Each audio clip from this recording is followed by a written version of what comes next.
And we are back with Call from the Deep on episode 6, dealing with these dwarves. We paused right before a combat, but we're gonna give a little recap as to how we got here, and I'll hand it over to Blink, entering into the mind of the dragonfly monk.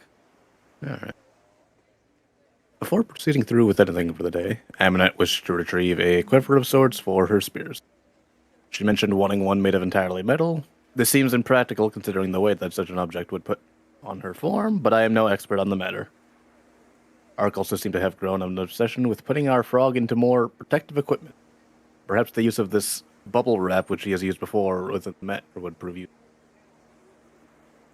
After our business at the leather worker, we ventured into the woods where Reekses advantages. Apparently has a friend within these woods who was visiting when he found me previously. Though they were nowhere to be found, perhaps this person has some insight into why I find myself in this new realm. As it turns out, there was no mystery at all. Reekses simply made a rash assumption.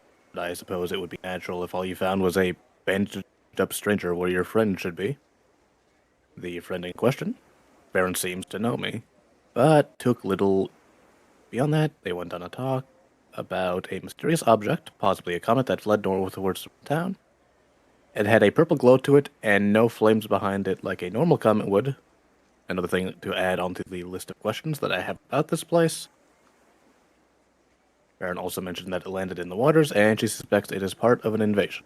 I would call her insane, but my own appearance in this realm bears credit to the idea that I am not the only one experiencing this phenomena. Further explanation reveals that there were people who had tentacles as limbs of sorts. Perhaps a sentient version of the octopus that Reekses encountered this morning. Another of my own realm, perhaps? This foreign person also mentioned dreaming of me. They state a series of events as they occurred with shocking detail. Fight with the champion who rejected the arena, the various factions within the great city, even the food which is commonly consumed. I'm not entirely sure how to react to this. This is the closest I've found to anyone who may even know what happened, but I will keep this person close for the time being. We finished up gathering some of the ingredients needed for our alchemist ally before heading out. After leaving, we made our way to one of the local taverns within the city. Ned. We did not find Ned in the tavern, but we did find Amonet's apprentice. While she has made no mention of this person to my recollection, it is largely irrelevant. Amonet made Ark throw the child's drink across the room in a safety demonstration. It seems she hasn't learned to be careful with him yet. Regardless, a brawl broke out. The brawl amounted to very little, it seems. Reekses cast Fog Cloud, which Ark seemed to interpret as a fire. I figured he would be excited about this, seeing as he loves this stuff so much, but he seemed to have caused a panic about it. Thankfully dispersed the patrons of the tavern. Reekses found a sea elf named Mary, who pointed us to the location of one of the many who know what to do. Another sea elf named Oceanus. Mary accompanied us in venturing through the town for a bit, directing us to the man known as Eleander in regards to Sam Ballet. He seems to be an elderly man who still serves as a warrior of this town. It seems unwise to have an evidently frail and dismembered person in such a dangerous position as a warrior. Perhaps I will see the logic with this in time, but direct us to the council in the meeting. Listing several names: Andrew Solmore, Estred Copperlocks, self, Gillen Primewater, and Ida Oland. A large concern I have with this individual was the large corpse of the bird hung in his hall for display. I am shocked that Amonet did not seem to be appalled by the grotesque display of one of her own. Especially when the body's bones and feathers may be put to use for resource. I will question her on this later. For this interview, we made our way back to the Dwarven Anvil. The owners were kind enough to provide me darts as promised. To be the metals that were commonly used within this world. I look forward to testing them out. Meantime, they were also kind enough to upgrade my spear. I will wait to see what we'll do with it in the morning while we wait for the doors to break in. All right. Thank you for that. Then we are back to the Dwarven Anvil. The night is descended. There is probably a few hours left before sunrise, and you guys have stayed hunkered down in crates, barrels, or polymorphed into cats and slugs. The break-in was exactly as expected. It seems like the dwarves used quite a few hefty tools this time around, busted the locks of the hinge, and as their stout forms stomped into the anvil, they were quick to go right to where they knew the shrine was. And as they kind of gathered around this, one of them started to pull out a crowbar as well. And they're kind of pointing at the grate. And I don't think anyone can speak Dwarvish, right? No. I didn't think so. So yeah, there's several kind of back and forths, and they seem to be discussing something about it before that very moment. The one known as Dagdra seems to have suddenly set off a trap. Reekses, your snare suddenly wraps around their leg, yanks on it, and pulls them up. Now I'm going to roll their deck save in a second, but I will also just point out, Amonet, you had previously rolled pretty low on the stealth check. I'll just give you one option. If you wanted to use a lucky, you can to try and re-roll that. Yes, I would like to re-roll that. Okay. And I had mentioned last time that I was going to cast a spell before we got into combat. Can I do that now? Which spell is that? I was going to bless on 3 of my allies. Okay, that is only a minute long, so either you had it up before the dwarves arrived, in which case it probably run out, or you're doing it now, and that's going to reveal you. So, well, I had said that I would do it like when they kind of broke through, but before, like when they broke through the gate, but before they got to the shrine, kind of in that period. I see. Well, let's see what you get on your stealth. Your reroll on the stealth first. All right, let me know if that's possible. If you do cast, if you do get a good roll, then maybe you'll be able to stealthily cast it. Okay. If it's low, then it's likely that they heard something or are aware of someone in here. Yeah, that's fair. Okay, that's much better. Yeah, that I will allow you to do that. Yes, you can cast Bless on your allies. Okay. It's only 3 you can... It's only 3. Yeah, so Reekses, Arc, and Blink. We will... bless you. You can also bless yourself as well as another option. No, it does help. Blocked by a wall it did, but I don't think a wall matters in this case. I don't need to see them. Let me check. I think sometimes it just says within range. It says within range. Yeah, it doesn't say you have to see them. Okay. All right. So let me just drag him in just because. See, to be honest, you probably are better doing it on Amonet. Mechanically speaking, not in terms of how you want to RP your character, because Arc doesn't use hit as much, so he'll cast spells, and he's got advantage on his attack roll spell. So just to say that, I'm not telling you what to do or what I think you should do then. Well, I'll leave that up to the DM if I can do it on myself instead of Arc if he says he doesn't need it.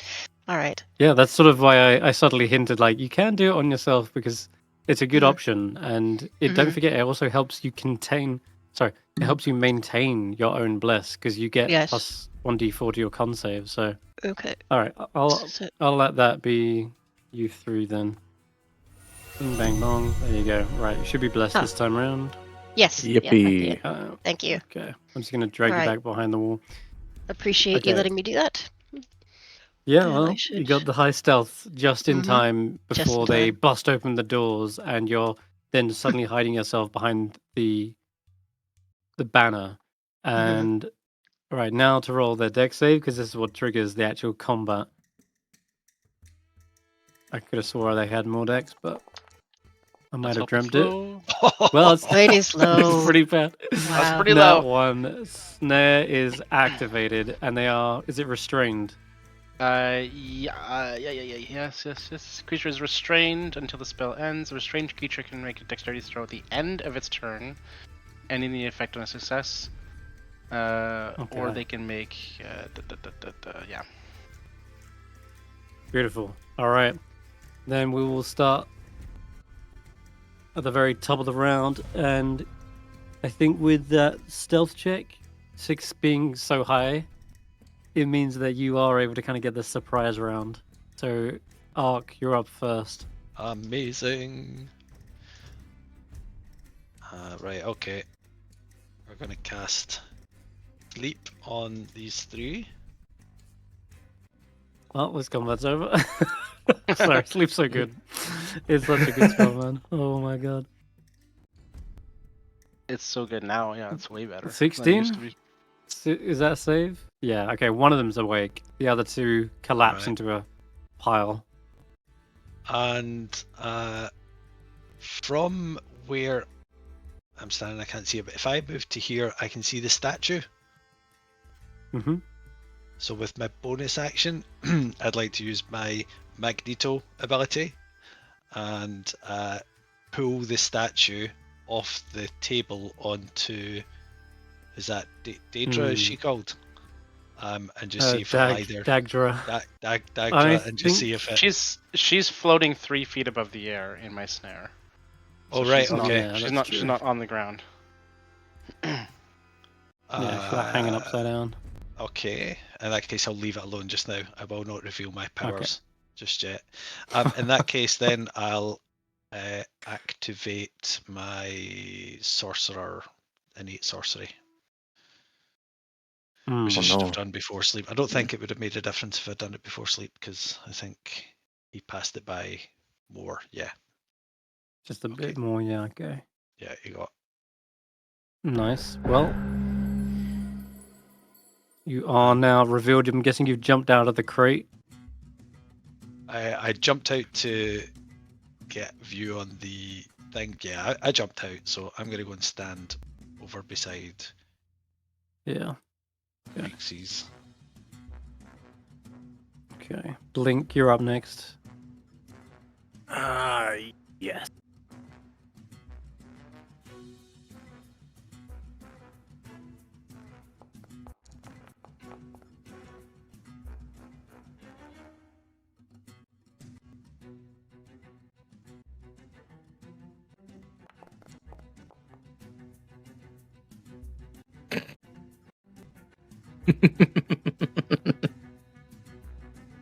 What do you want to All do? right, so let's see. I know that Arc cast sleep on 2 of the 3 guys down here. I just can't see them because of the wall. I'm wondering where would the 3rd one, the awake one, be looking? I guess after all that. You don't know. You can't see them. That is true. Take a quick out. Okay. Well, is he looking in my direction? He's probably looking towards his captain, saying something in Dwarven, cursing. Oh, Probably okay. cursing in Dwarven. As I'm not seen, I gave this guy a sneaky beaky. Mm-hmm. You are hidden, so And- you have advantage. Yep. And bonk him on the back of the head with flurry of blows. All right.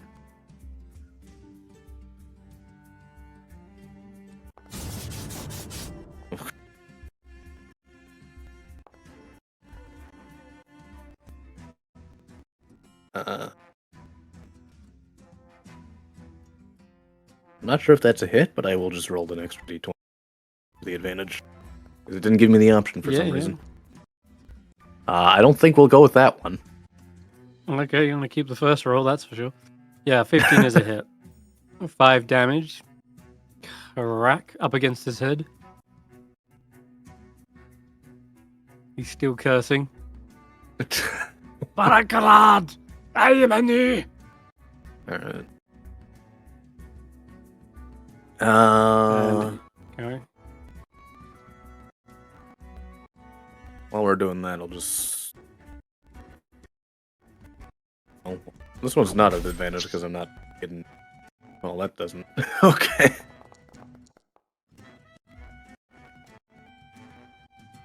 That will still hit, actually. Oh. Yeah. He's not got any shield. He's just kind of using his leather armor. 7 damage will leave him bloodied. God, alright. He's still got one more attack, right? If you're going flurry of blows, that is. Didn't I already flurry of blows? I think Yeah, Flurry you of should Blows have at the 2 very attacks. Alright. Wait, it only rolled once. Okay. Wow. It did, yeah. When it uses flurry of blows, it probably just spends the key, but you don't want to ever have it roll 2 attacks because if that first one had killed him, you see, like Okay. you'd have wasted it. So yeah, it's always gonna have. You'll always have to roll them individually. Alright, that's 6. And since it's just my fist, can we just say I knock him unconscious? You got to roll a hit first. Oh, yeah. Forgot about that. That's all right. That's okay. It's been a while. Getting back into the swing. I slept in a lot today. I'm still waking up. No, you're good. With the D4 as well, that'll definitely hit. Okay. The 3 damage is an... Wait, what's your dex? 3. It is enough to bring him down unconscious, yeah? You want to knock him out. Yay. Okay, let's do non-lethal. There we go. He hits the cobblestones with a thud, nonetheless. Nice. He's going to wake up with a nasty bruise. Okay, we got Benny. Get over it. Benny.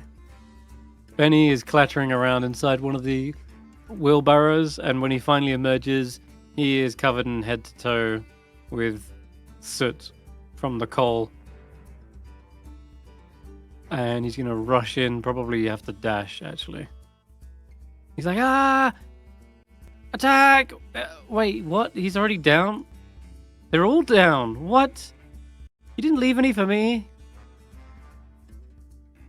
He kind of sighs. He thinks they're all dead. They're actually just sleeping and one's unconscious. Mary. Why is it called player character? God damn it. Alright, Mary's just gonna move as a slug slowly around here.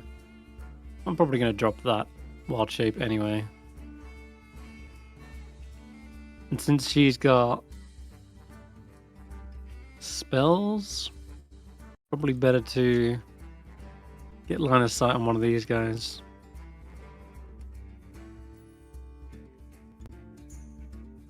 Also, for some reason, this token is not the right one. 1 second. Let's fix this.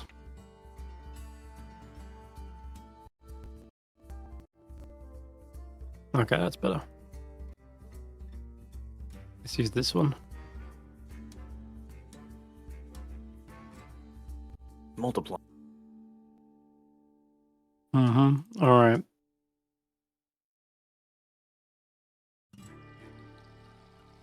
So, spells. I'm gonna hit him with... one of them is wielding kind of a hefty warhammer.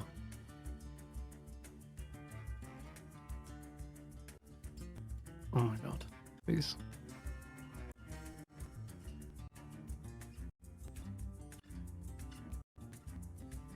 I'm going to use heat metal on the guy with the heavy warhammer. And immediately starts turning red hot. And she says, You want to keep stealing from the blacksmith. You should at least wait for the weapons to cool down first. And the object starts burning them for 2d8. That's going to be nasty as well. Going to leave them with very few hit points left. Oof. As you just hear the sizzling of flesh, and Amonet, you're up.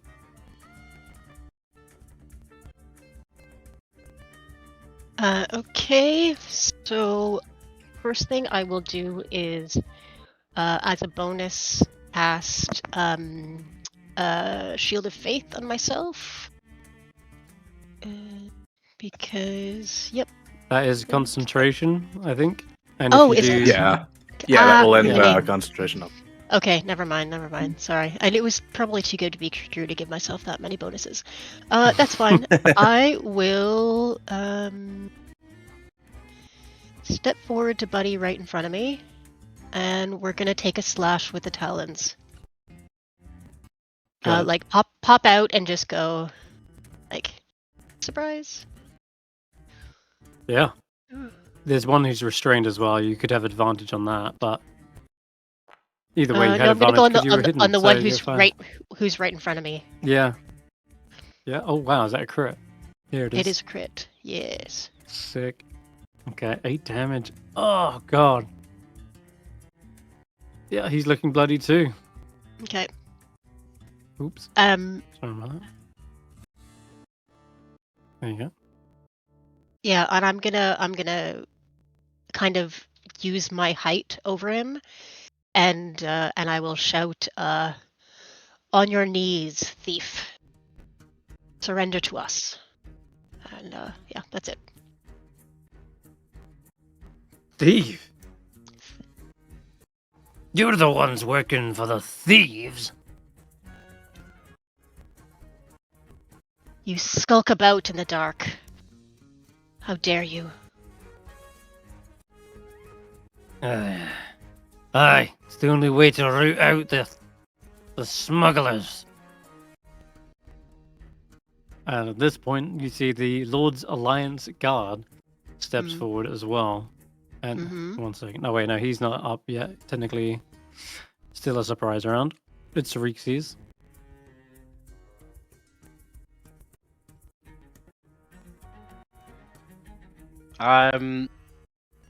Okay, so hearing all this going on, still as a cat, I'm just gonna maneuver my way inside. and just sort of go into the corner here as a cat. I'm just gonna be observing because I think these guys outside are mostly taken care of, and then there's some debate going on inside. So I don't want to reveal myself just yet. But I'm still just gonna be a curious little cat. Just something's going on, and he's got his attention. Okay. Interesting. All right, then I'm gonna start back at the top. This time with the enemies, because one of them's asleep, and the second one's asleep, but he also is waking up. I think he rolled a save, so he's still asleep for this round, and then he's kind of like beginning to stir. And then Dagger, she's restrained. She's like, "What in the hell? They were waiting for us." Do they have to make a check to get out of here? On the snare? Yeah, it's another dexterity save. Oh shit. Second one, eh? At the end, it's at the end of their turn they can make the Oh, dexterity save. in the end of the turn. Oh, in that case, they're stuck here no matter what. Right. So in that case, yeah. I think we'll just have to be. 1 second. This is magical.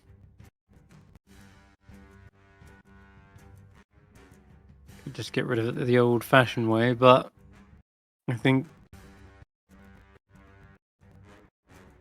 You know what? Actually, yeah, I think I will. She is going to spend her action to cast Dispel Magic.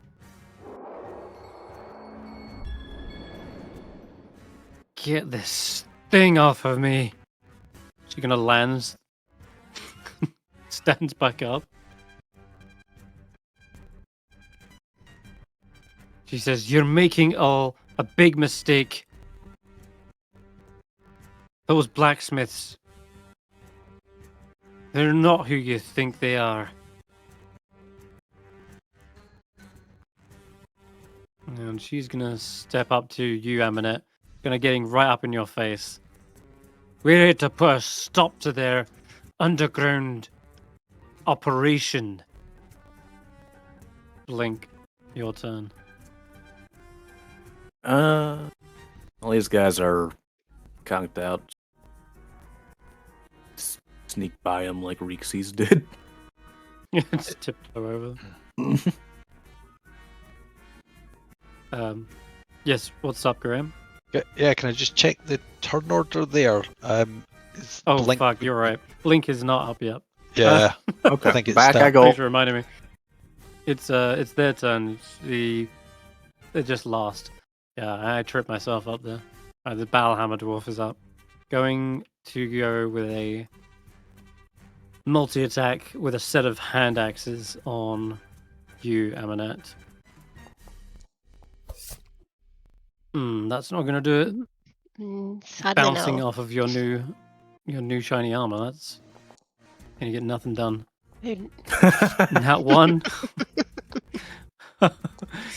Yeah, the actual blade comes free of the haft, and yeah, Mary's just like, sounds like you actually need a visit to the blacksmith after all. Okay, now the Lord's Alliance Guard.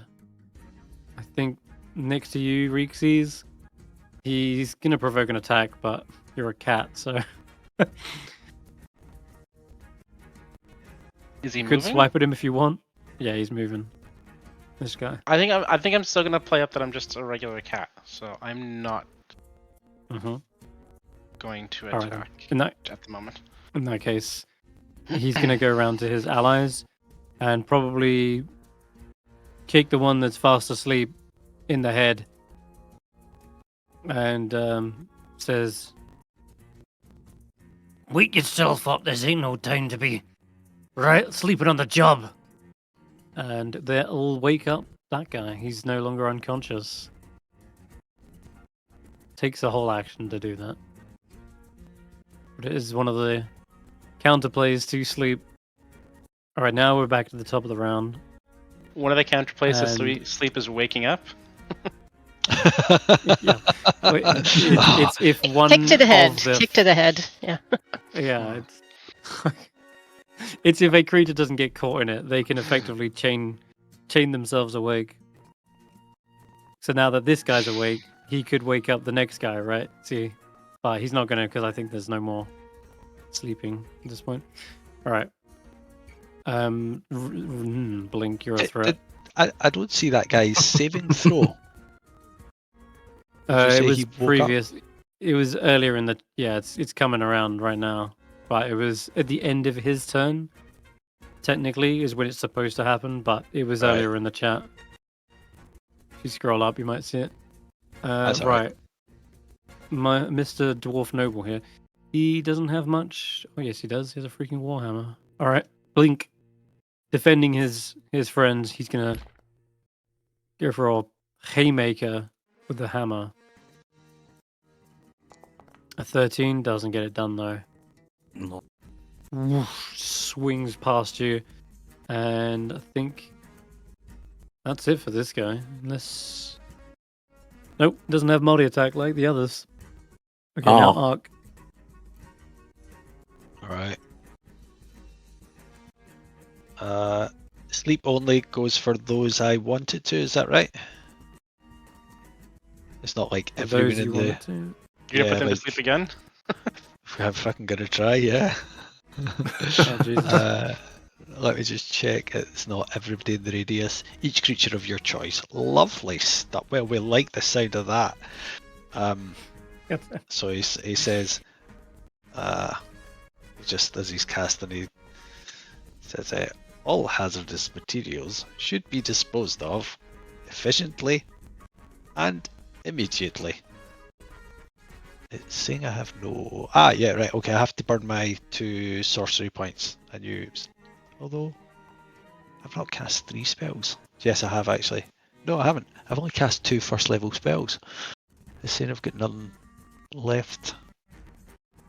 Because I You didn't use false life, didn't you? False life and 1 sleep. That's all I've done since our long rest. Oh yeah, because it cast it 56 seconds ago, it's saying. So I must have burned the spell somehow. Okay. So sorry about that. I don't know what happened Well, there. give yourself a slot back and then try it again.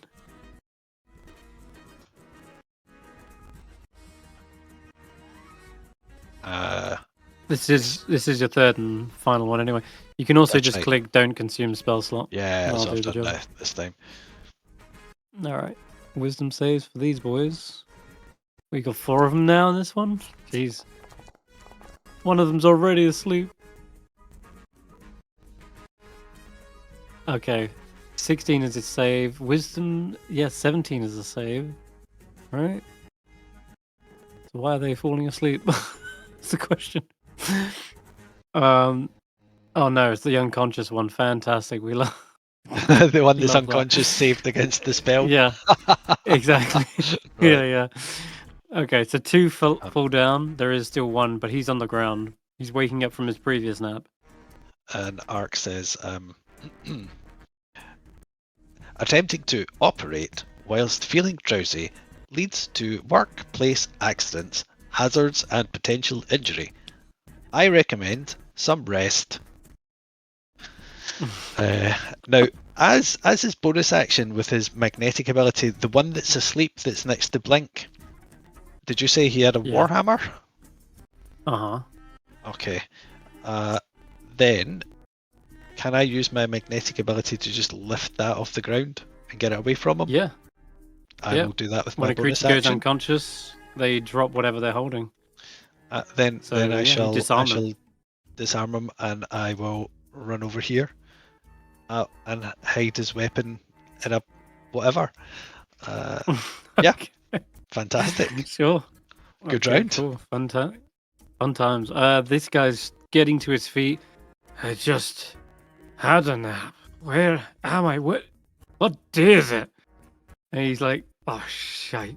And he realizes he's completely surrounded now. Let's go with... Could wake people up again. Seems like a waste of an action, but if he doesn't, then I'll absolutely lose my actions. Damn it. Yeah, okay. I hate to do this, but yes, he's gonna wake up the same guy who just got woke up a second ago. Kicks him in the head in much the same fashion. Alright, then he's probably gonna move, because getting hit by these repeatedly is no fun. Wait, no, you're out of spells. Mary's up next, I think, with next to them anyway, so probably not going to want to provoke an attack. I don't know what's happening in this turn owner anymore. No, Dagger. Okay, she is surrounding Amonet. I'm going to go with Spiritual Weapon. You see the Hammer of Murden suddenly appear above your head. Mm-hmm.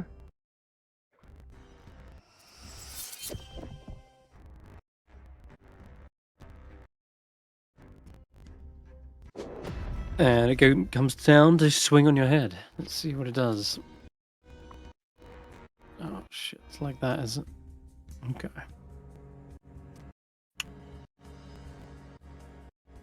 There it is. Ooh. That's not going to do it. And I think... No, it's not. But as you're distracted by the magical glowing mace, she brings around her own mace as well. And it sounds like that doesn't dent a single thing. Doesn't even hit. Curses. Alright, Blink, you're up. Alright. So the guy in front of me is awake now, right? Yes. He's Alright. just still prone. Have the blacksmiths made the upgrade to my weapon yet, or do they still have it? No, he upgraded it. Okay.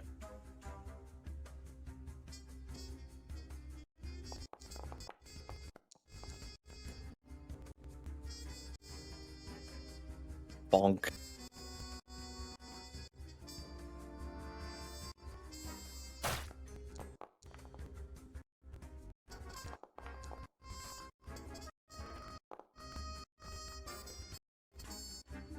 Oh, he's nearly down. Yeah, one more hit like that, and he's unconscious. For good.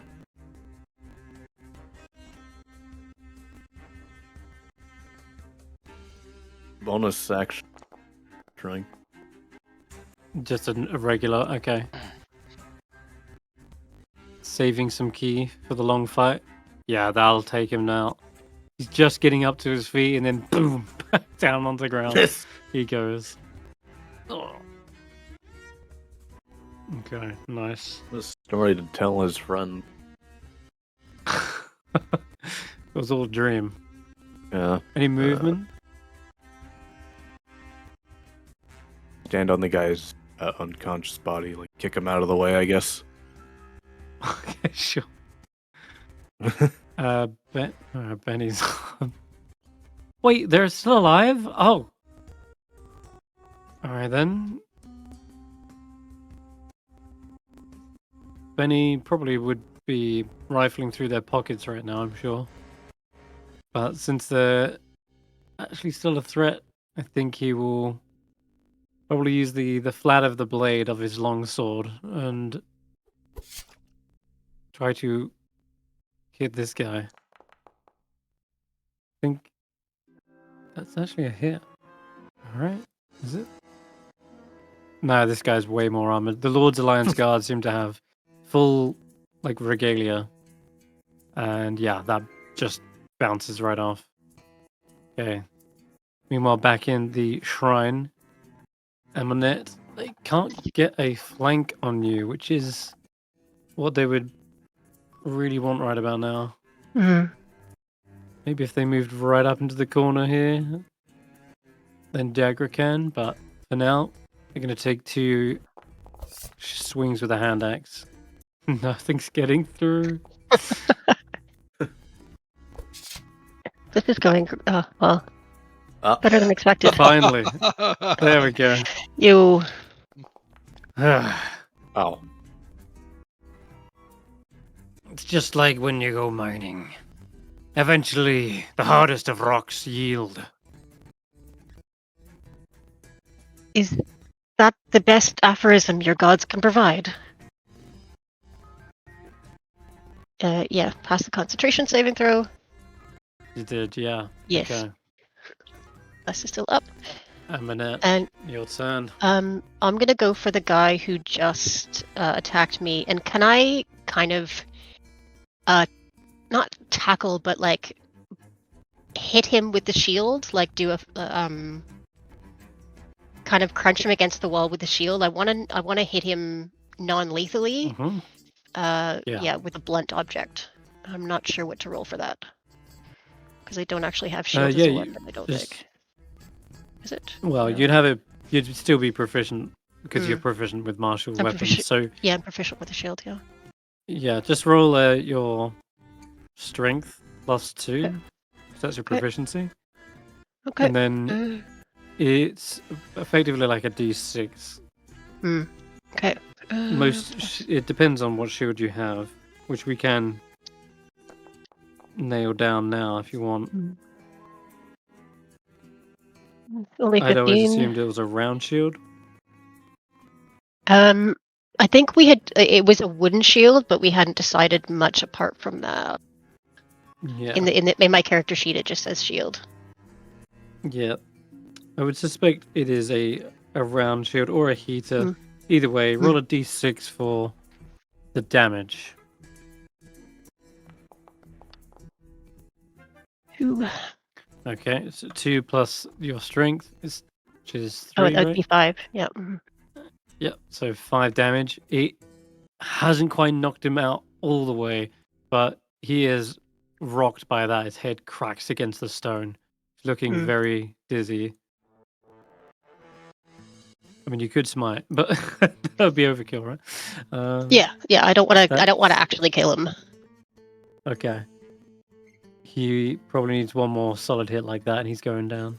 And Mary, on the other hand, she sees still a dwarf in front of her, needs taken out. I think she will go with... Oh yeah, and the heat metal is still going off as well, which actually happens sort of right now, but the guy fell unconscious, so he dropped the warhammer. And he hasn't picked it up since, because he fell back down again, so... Alright. In which case... Something non-lethal, eh? Probably just be a staff, then. Or a sickle. Yeah, sickle will do. Any melee weapon can serve non-lethal. Just be aware. It doesn't have to be like a bludgeoning weapon. You can always use like the butt of a handle or the flat of a blade. And yeah, that quick pommel strike kind of probably breaks his nose. And that's how it goes. This guy is still asleep. This guy is unconscious and out of this fight. Reekses, you're up. I'm just double checking something. I thought I had another person's turn before I was up.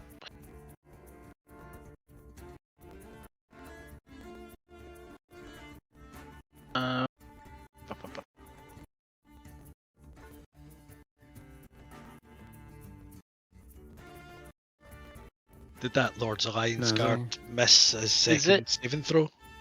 Because I think it's you do 2 in a row. No, he don't didn't. you? He didn't miss it. It was up in the chat and he failed it. All right. I'm not seeing. It doesn't matter. I'll look later. Sorry. Is it Got an 11. a bonus action or an action to drop the wild shape? Let me I check. think it's an action.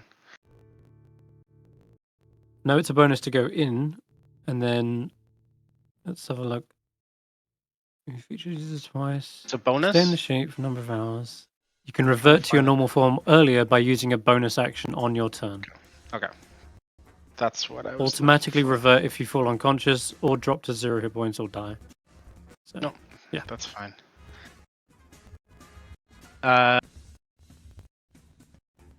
Like if you'd got caught in the sleep spell, you could have dropped it. I guess so. You wouldn't want to. No, I wouldn't want idea, to. So I am going to the guy that's been attacking Amonet. As a cat, I'm gonna rush up, jump into the air, bonus action, drop my wild shape, and spin in his face. Oh god. Like acid? Poison? Yeah. Poison. Poison spray. So I can't do this as a cat. Might have blood on your hands. Oh. He's attacking my friend. Yep. Dwarven resilience though. Let's see if it works. Not against that damage. How did you... What? Oh yeah, because you crit. That's why. Damn, if you hadn't crit, I feel like you would have been living.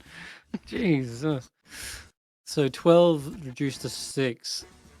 And that's still enough to take him out. He starts coughing up, puking, and then collapses. It's not good Dagger to be breaking in at night. She looks around and says, "It is the only way to uncover this. Could also The ask. smugglers move at night as well."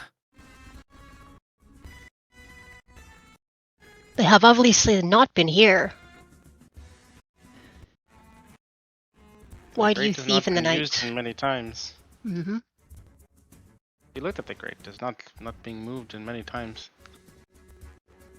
Hmm. They must have some way in. I'm sure of it.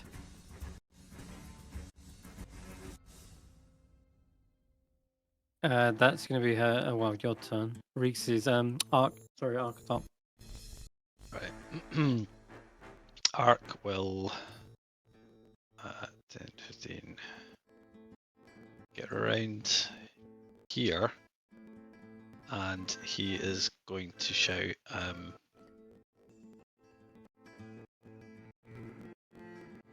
persisting with this course of action may result in permanent injury to each of the personnel involved in this workplace dispute. I suggest we take a moment to step back from combat and discuss this with our superiors. You may bring in a named and designated witness to this meeting if you so choose. Please notify us in advance. Until then, please cease all hostilities and increase safety measures accordingly. He's going to hold his action, and if required, I'll burn 2 sorcery points and cast Sleep again if they persist in attacking, and I would cast it on probably this guy in front of me. Okay. I'll give you a couple options. You can straight out make a persuasion check with disadvantage if you want to try and like actually stop this fight. Yep. The alternative is if you do end up using that held action, the spell slot is wasted regardless. Like it just is used up. I'll try the persuasion check instead. Then that's for what I'm going for. Sorry, I rolled that at normal. I'll re-roll it as a second time. See if I get lower than a 5. If you get lower,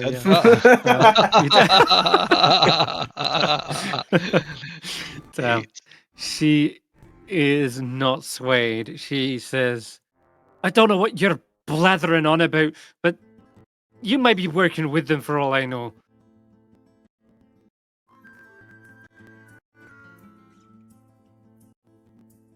Okay. And that is gonna bonus action. There ain't nothing I can do with that. I don't think. Okay. Is there? This guy's been awake, so he's Standing back holding up. his weapon, isn't he? Has he got his weapon back in his Yeah. hand? Okay. And this guy's asleep, but he's like properly unconscious now, isn't he? Oh, but his weapon is still hot on the ground next to him.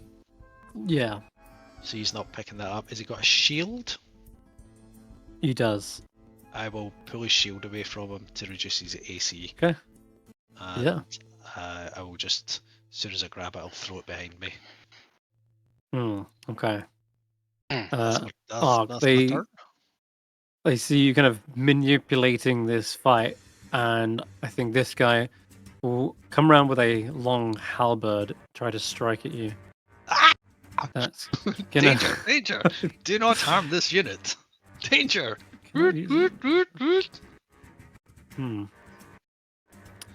He's having trouble though. It's a two-handed weapon, and they come equipped with shields. What the fuck? Oh, there we go. Bang! Just slams next to you on the wall. Sweeps past. Thankfully, he's a little bit drowsy still. Swings from the periscopic head, which just like disappears. Zips inside, yeah.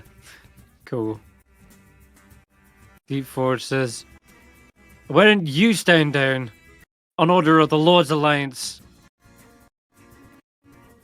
And she will take another swing with a bonus action. I don't know if it's going to be any good against Amonet. But we can always pray for a crit. What is my effect? Spells, inventory.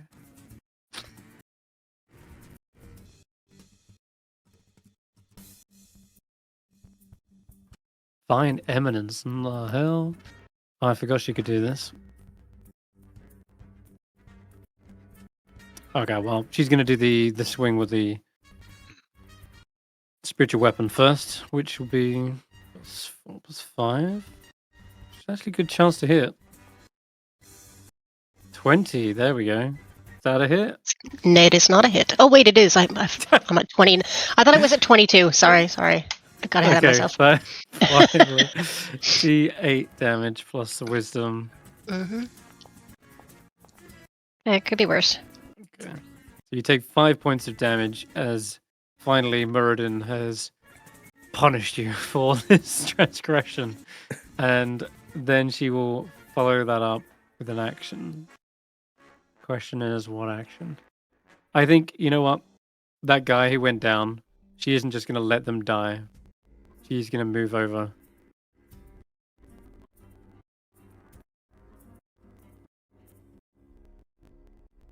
Rise, fallen ally.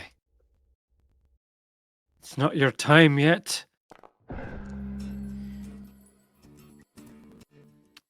There we go. That's much better. That's right. She's a healer. Mm-hmm. I'm gonna bring her back. Bring my dwarf back. I don't want him dead. Okay, this is her go, and then blink. Hmm. All right. Time to knock the next man. Just. Oof. Yep. He's Oh. Oh god, he's not looking good after that. What in the hell? I don't know why that do worked. To him? I don't know. Oh, you kept the highest damage dice? Do you have Savage Attack? Yeah. Oh, that'd be right. Okay, cool. Then, yeah, then the one shot continues. Blink, that is... was that non-lethal? I'm hoping it was. I don't know. We'll leave it to a dice roll. Jesus.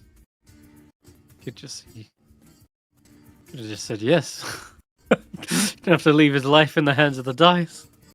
Why not? Okay. And I guess I'm just not going to interpret the sleeping guy as a threat. Seeing as literally everyone around him is unconscious, Yeah, you can move straight past him. back up. There is, still a bit of a scuffle going on in the back of the shrine. Yeah. Not sure how much I want the spiritual weapon, actually, so...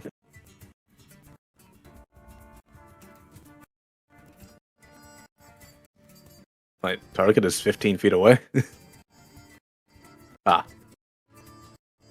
Okay. You cannot target a spiritual weapon. Your fist just passes right through this. Passes right through it. Wow.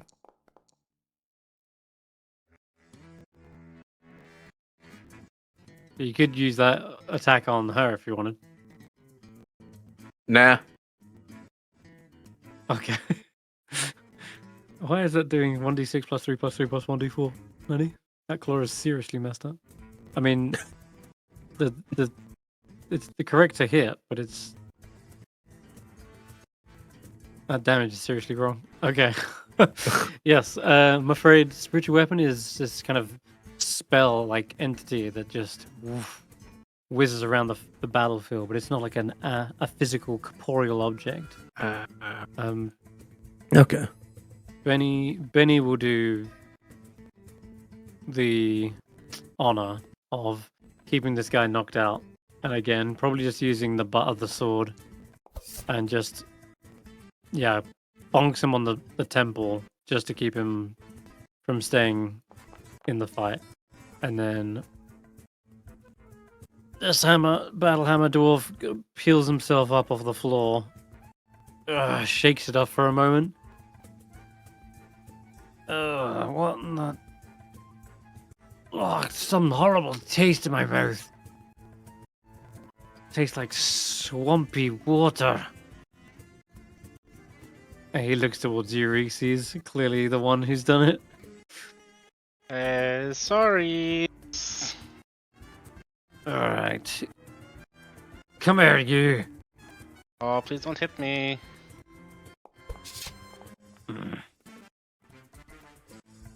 Okay, thank Oh, you. that's go wide. Okay. Your second hit. This is the one without the blade on it, because he nat one'd it.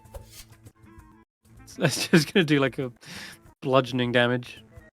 Just gonna swat you for I'll make it a D4 since it's like it's an improvised weapon at this point. Yeah, it does like 2 damage. This should be a 13. Okay. It's just like a bang on the head. And then Amonet, your turn. I'm going to get in flanking on the injured dwarf, and I know I'll take an attack of opportunity on the magician, but I'm guessing she doesn't have a lot of physical attacks. I don't think you can get around through that wall, probably. I think where you're at, she's blocking you. She's blocking it? Okay, I would say, like, yeah, alright. It's fine, I'll move back. And,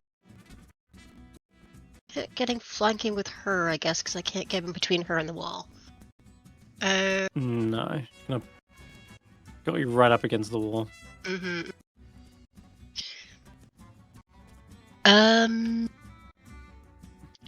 Let's go ahead and we'll just take a swipe attack with the talons.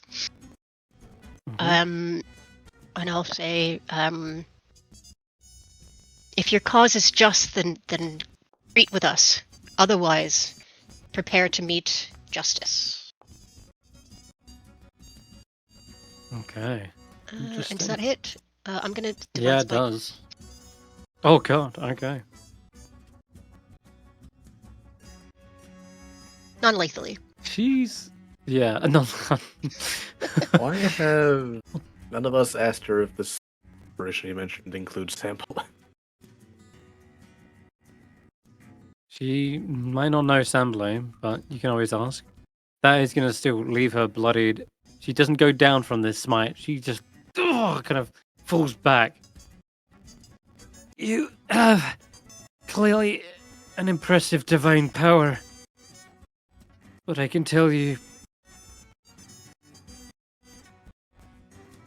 the gods would not shine or look kindly upon your act right now. We're trying to do something good. Then back off your men and let us entreat.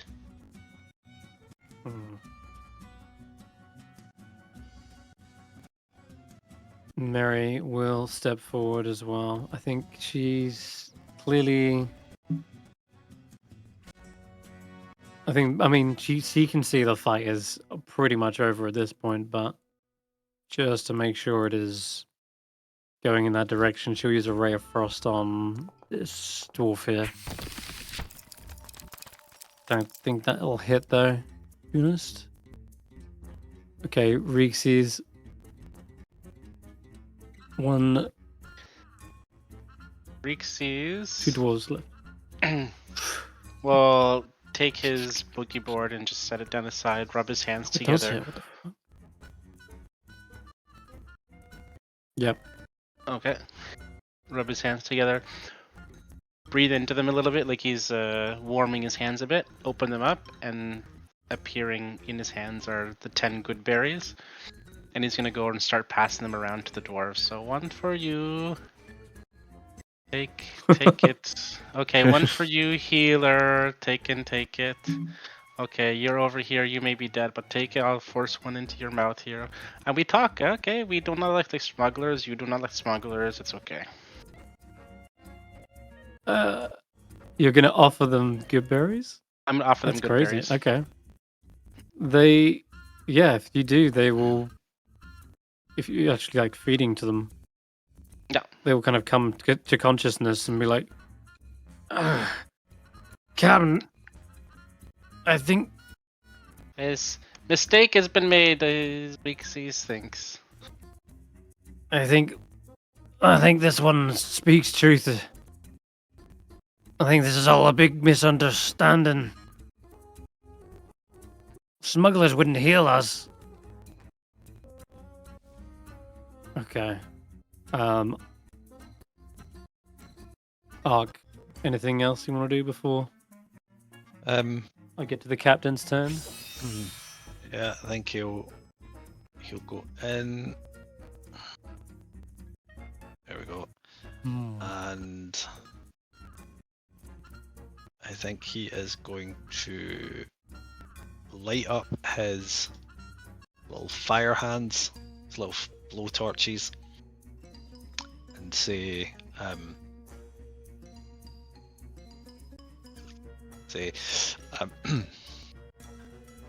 we can improve the safety of this situation with good conversations, a review of policies, and a can-do attitude in how we move forward together.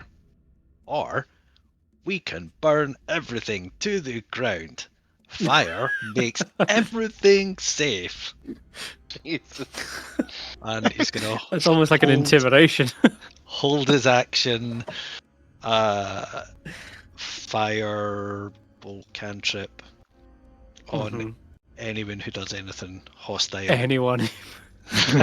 They are even his own team. 3 of them bloody. Oh god. Yeah. He's just got his guns ready.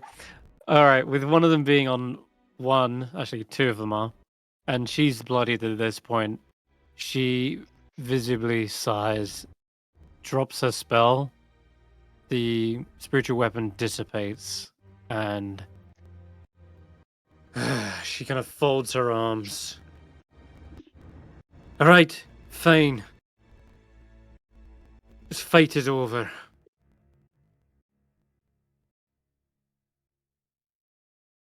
Drop the rest of your weapons. She looks towards like her dwarves. And they do kind of drop their hammers, axes, and such, clanging to the ground. They have surrendered, but at this point they're also still on edge about everything. Just who are you then? If you're not working with Mefera and her son, why are you here waiting to ambush us? Reekses? Explain your quarrel, the Yes. Smiths. Reekses thought something different. You said you were hunting smugglers? Does this great look at as being used to you? You have the wrong quarry.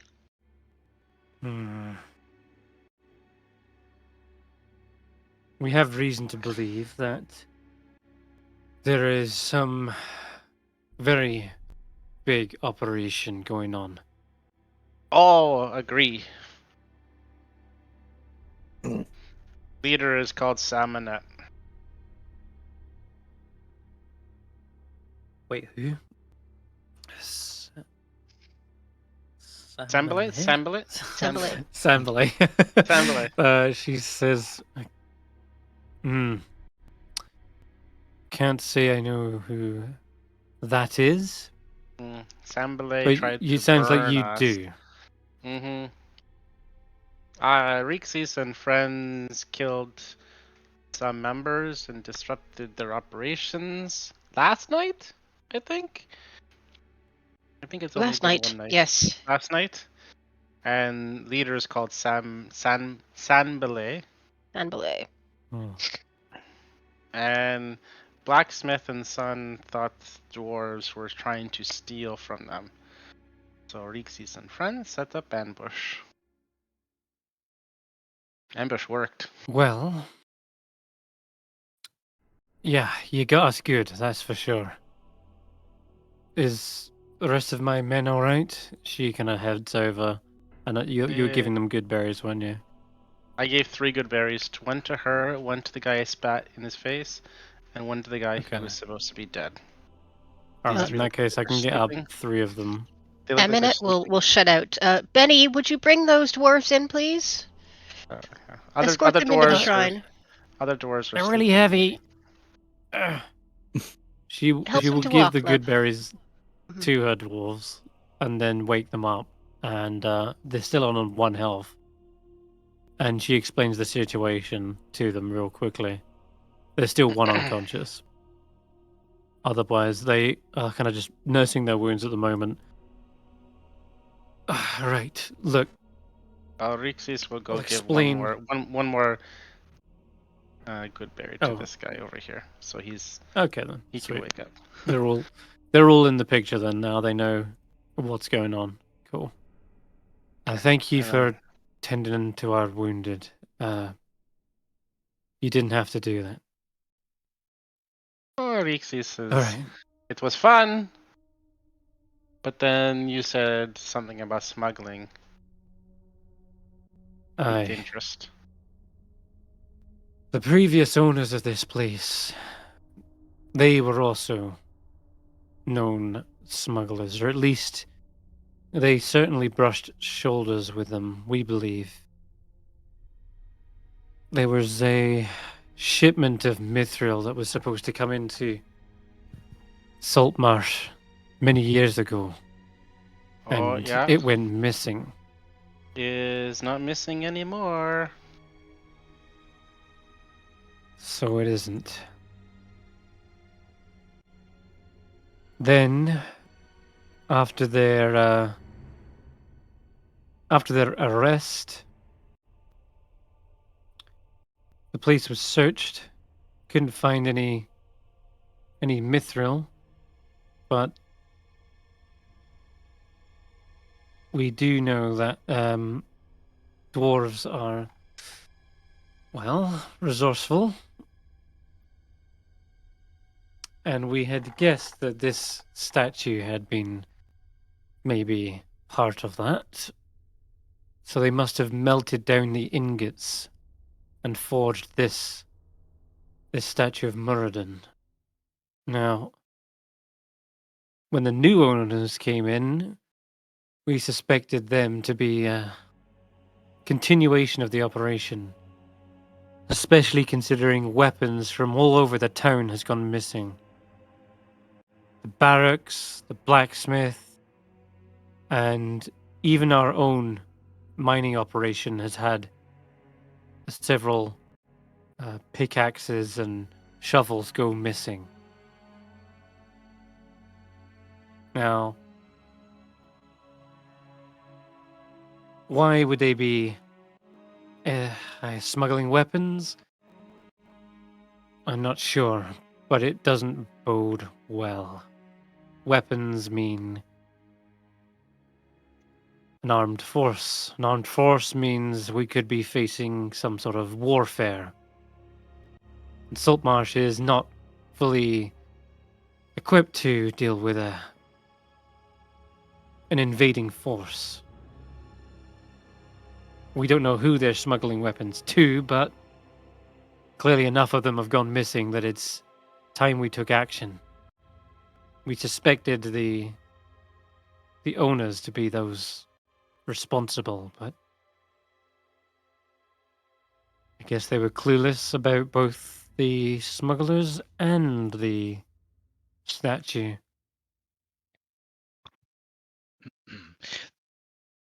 They only became aware of the metal contained inside the statue when we investigated it for them. Did you speak to any town officials of your suspicion? We did, and in fact, we spoke to Eliander himself, and he was not having any of it. He was not hearing any bad mouthing about town's blacksmith or previous owners. He seemed like, unless we had solid proof that everything was just prejudice or unsolicited accusations.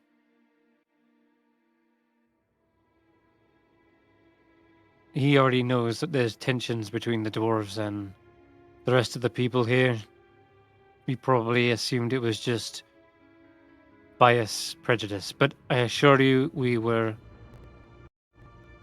trying to do something good, and I'm still not fully convinced. She kind of looks down to the grate. These smugglers have been moving about the village unseen for some time. No one's seen hide nor hair of them on the surface, and yet somehow things keep going missing. So either they're casting invisibility, or they have some sort of underground system.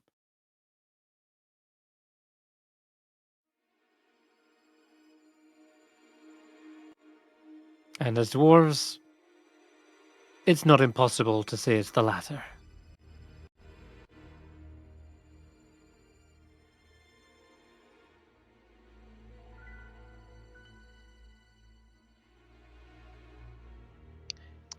Well, you may have guessed right. The smugglers we encountered were indeed operating underground, though not here in the town and certainly not in the smithy.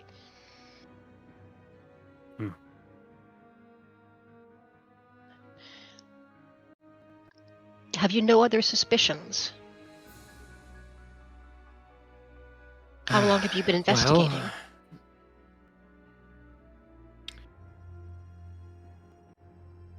not as much as we should have, clearly.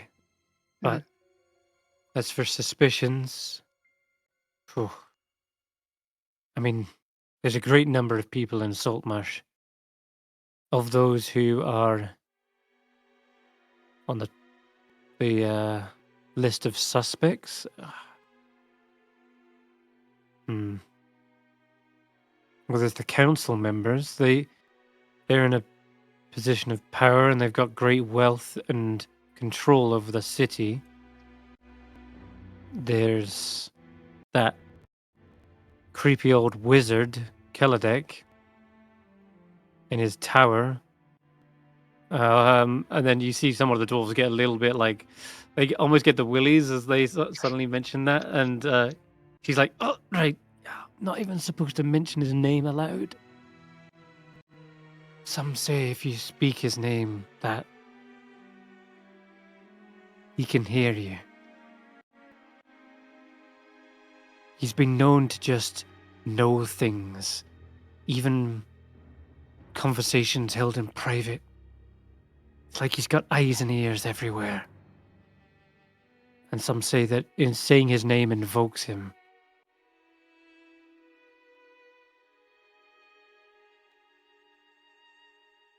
Anyway, there's that guy.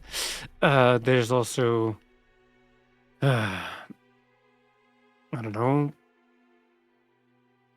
maybe that tiefling from the faithful quartermasters of Ayuz. I don't know what they're up to, but can't be anything good with all those bones that she's collecting.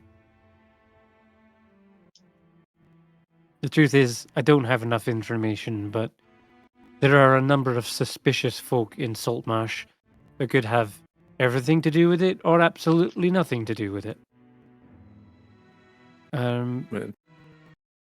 Collecting bones is suspicious. It is for Zendros. I actually know her name. Her name is Captain Zendros with a X. That's the tiefling? That's Full name right. is long.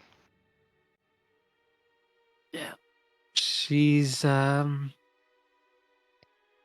don't know, there's a smell of sulfur when we've gone near the establishment. Almost like, I don't know, maybe there's like a portal to hell in there on it. I have no clue. We haven't got close enough. This place is adorned with bones and trinkets, though. Either she's into the occult, or maybe she just has that air about her because she's from the Nine Hells herself. Who knows? A person's origin is not sufficient to suspect them of thievery. Is this person's race not connected with the devils? Therefore, it is normal she should smell of sulfur, Yeah. just as you yourselves would smell of rock and ash. She kind of accepts that and shrugs and says, "Hey, look, you asked me who I suspect, and those are some characters in Saltmarsh. That's all I'll say. The council members, though, I hear they're having a meeting tomorrow. Maybe you could bring it all up with them. If you're better investigators than I, maybe you can get to the bottom of it, but if we don't act now, if we don't do something, then whoever's getting outfitted with all those weapons will be at our doorsteps and we won't be prepared. That's why our hand was kind of forced. Because this is a bigger deal than just a bit of extra money on the side. Something bad's coming to Saltmarsh. I know it.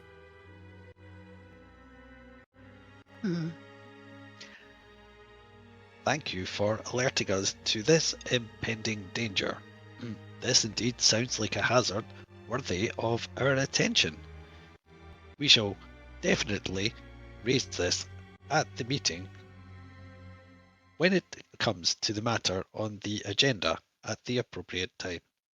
Until then, please know that we will commend you to your superiors for your extremely helpful advice.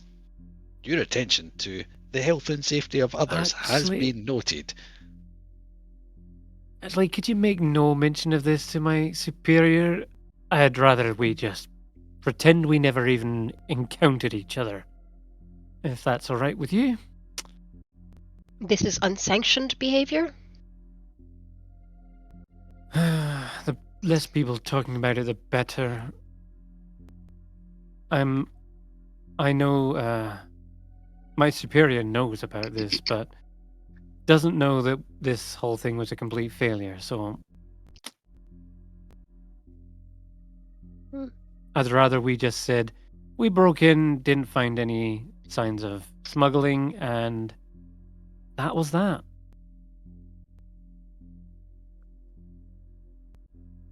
Amonet will look around to kind of see how the others in the party are feeling about this, because she's inclined to let it go.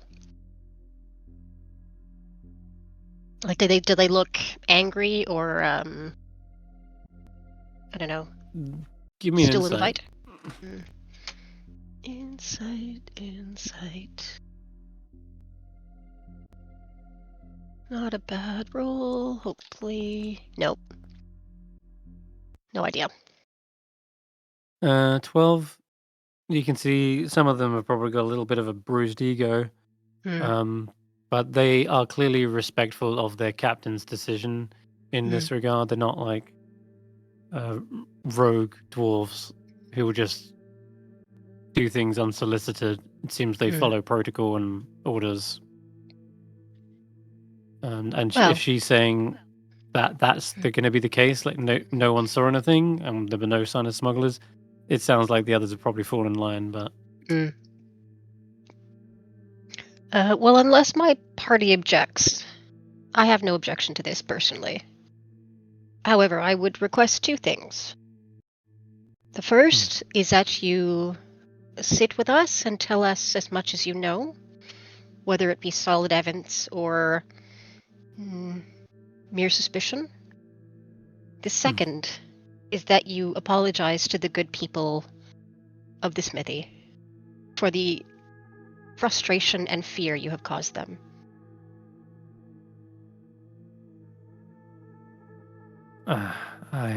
We can do that. As for the statue, we can maybe get it back to their original owners. It'll take some time, but we have a vault that will probably be better guarded than just this smithy.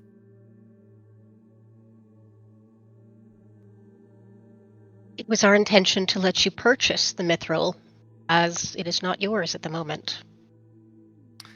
Is correct. Nor is it the blacksmith's. Is They not purchased correct.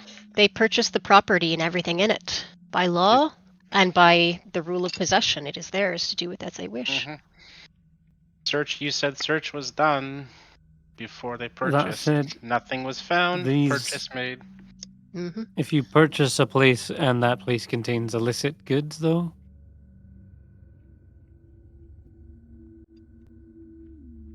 We have no proof that this Those- particular statue is illicit goods. As you say, it has been melted down. There is no proof who this belongs to, except to the people of the blacksmithery. Your people have plenty of gold through the mining operations you have from this town, which you have not shared with the people of this town. You exploit the land for the good of the dwarves only, but the land belongs to the townspeople who have farmed here for hundreds of years.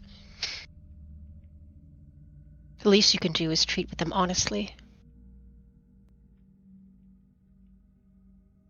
the land here is also under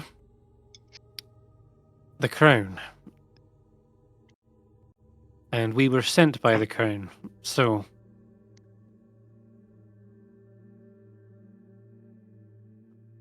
we're only following orders, and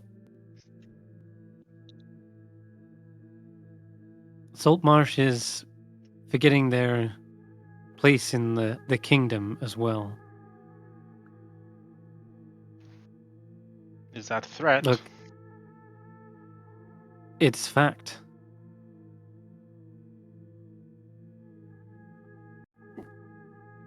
Saltmarsh is under the crown.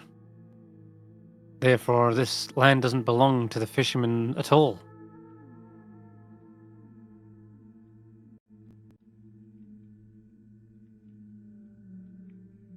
When did the crown purchase this land?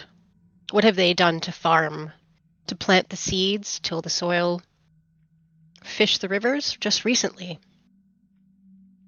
This governance from far away means very little to me.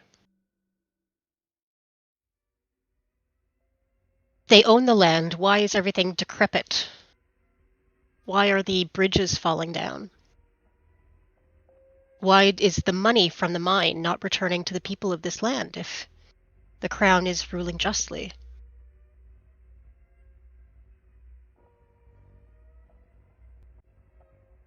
Those are a lot of questions, and I'm not a politician. I just follow my orders and get work done. Following orders not always a good thing if orders are not just.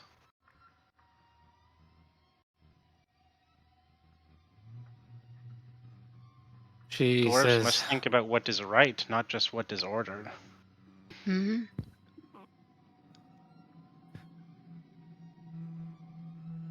well, I am doing what's right. And right now, it's defending Saltmarsh from encroaching danger. By breaking Whatever into innocent sinister- blacksmiths. If there's sinister plots afoot, then we need to also know our enemy. Mhm. These ones have Sandalay been is moving enemy. around in the darkness. We will unveil them in the dark. We'll catch them red-handed. One of them has got to slip up sooner or later. I know it. Laying a trap would probably be the best bet, but either that or someone who has more patience than I can maybe have a chat or investigate some of these suspicious folk in in Saltmarsh. But as I've said, I've got my suspicions that they're moving things underground, or at least invisibly. And we would pick up things invisible with our tremor sense. If they were snooping around, you know, we can pick up on invisible creatures, but we haven't done so. So that leaves one possibility left. And she kind of like gestures to the grate again. There is a sewer system underneath Saltmarsh. And it would be the perfect place to start smuggling goods.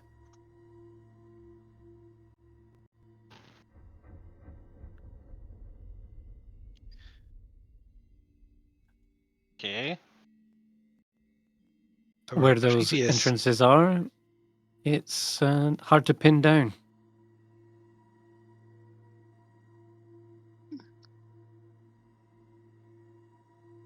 And so you come to innocent blacksmiths repeatedly. We're going in circles. Yes, I believe you that have you been have going in circles. Sanbalay is smuggler. Mm-hmm. I believe you have good intentions, or at least you believe that you do. But your methods are questionable. Why does your leader not investigate? Apparently she has power from the crown, so influence with the council. And you forgot that the council are on my suspect list. How else did they get so much wealth and power and position? Are they just that loved by everyone? She shrugs.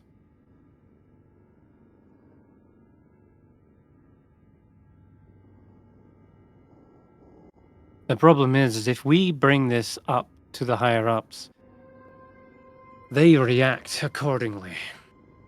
If we don't crack down on the smugglers, they just take their business elsewhere. They find another hiding spot. Mm-hmm. So we need to uproot them before they realize that we're onto them.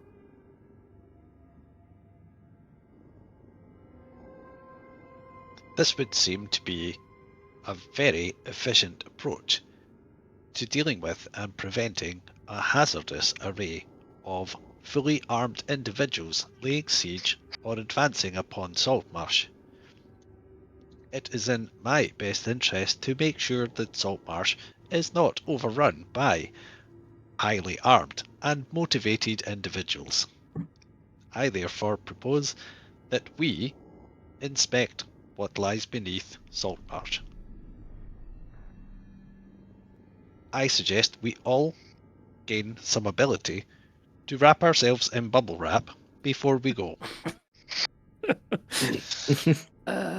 What's And bubble wrap? He steps forward to the group of dwarfs and says, I would like to provide you with a full report of your proficiency in combat and make suggestions that will result in a safer experience of combat.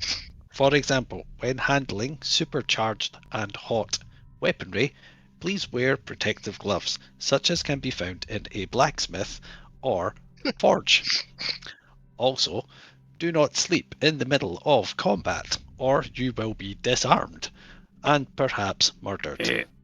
Third, if you see a poisonous frog spitting in your direction, hold your breath, turn away your face, and try and wear a protective face mask. Do not touch the frog. Fourth, and he just keeps going on, reading out all the things they did badly. When awakening a colleague, do not do so with a boot to their face. It could cause them to break a tooth or a nose. I think you did enough of that yourselves. And one of them's like nursing their nose. You broke my nose. I was asleep. That was a low blow. Benny's like, yeah, he would do such a thing. That's pretty ill behavior. Blink will go over and push Benny back. No, like back up to where he was. No, push him forward into the. Look, it sounds like we each got our shots in. Yeah, Ark's still going. When approaching your objective, please do so in a well-lit corridor so as to reduce the likely risk of being ambushed and taken by surprise. Also, investigate the ground for traps and snares of the magical nature. Ark, do you think perhaps a written account might be more convenient for them to review at a later time? Amonet, that is a wonderful idea. The written word does endure. I shall prepare a full report and give it directly to you, noting that you've asked us not to report this to your superiors. In doing so, I hope we have incurred some favour with you, and that should we need your assistance, you will remember that we used non-lethal force, healed you, and did not report this to your superiors. We also did not baptize you in the holy all-consuming fire that makes all things safe. Ark? What?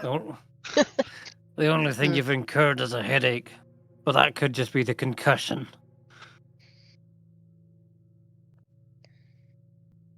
Well, thanks for the complete evaluation of our approach.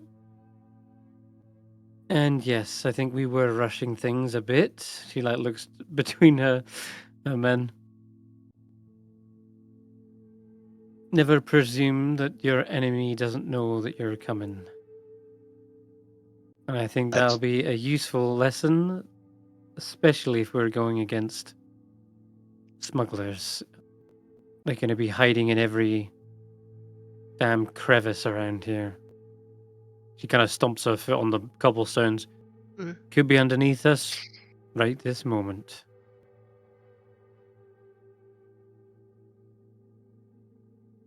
For myself, I believe we can work together.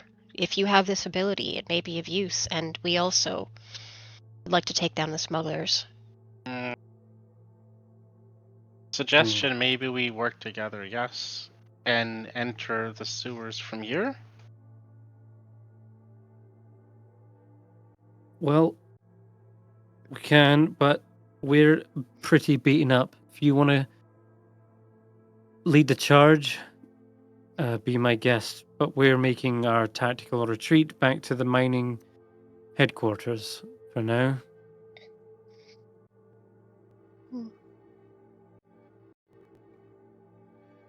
Shall we but I will say arrange to meet later? You could consider this.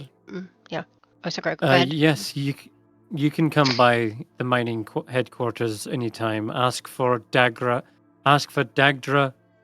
Deep Forge.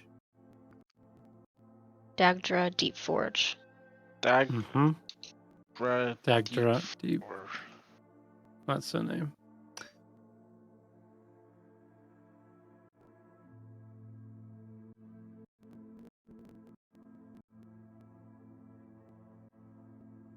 All right. Okay. They are going to head out. And she does leave what would probably be about 10 gold, which is enough to cover the... Kind of leaves it on like their worktop table here. And she scribbles something down, which if anyone cares to glance at, you can see this. It says, for the trouble and the lock. And you see them head out of the front door that they busted open.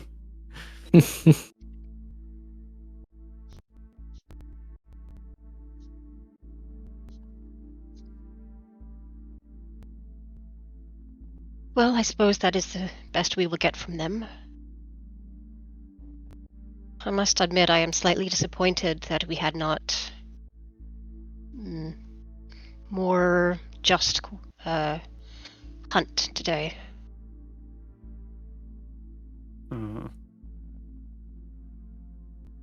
We are no further ahead in knowing who the smugglers are, nor why they should come here.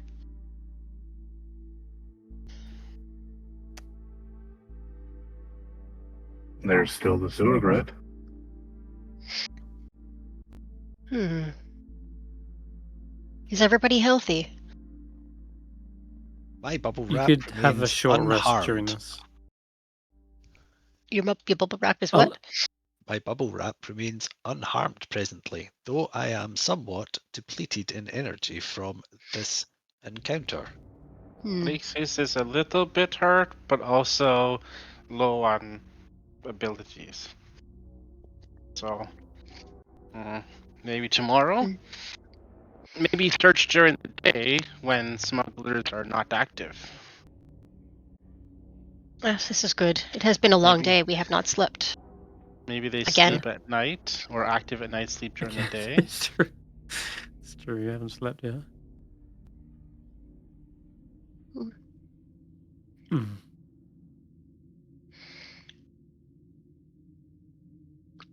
I think this is wise.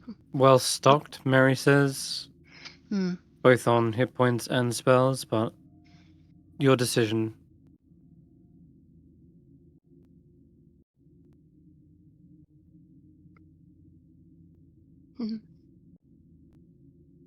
I think perhaps before we catch Sanbalay, there are many other places to search first.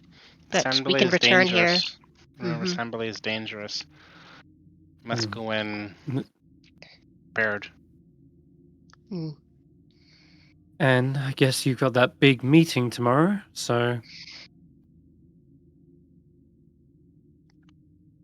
Yes. I won't be attending that. I don't think I've got an invitation, but I'll be hanging out by the empty net, probably. You can fill me in once you've had your talk with them. Benny says, yeah, same.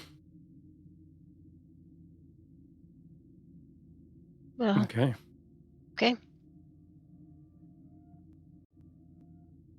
We now have a new question.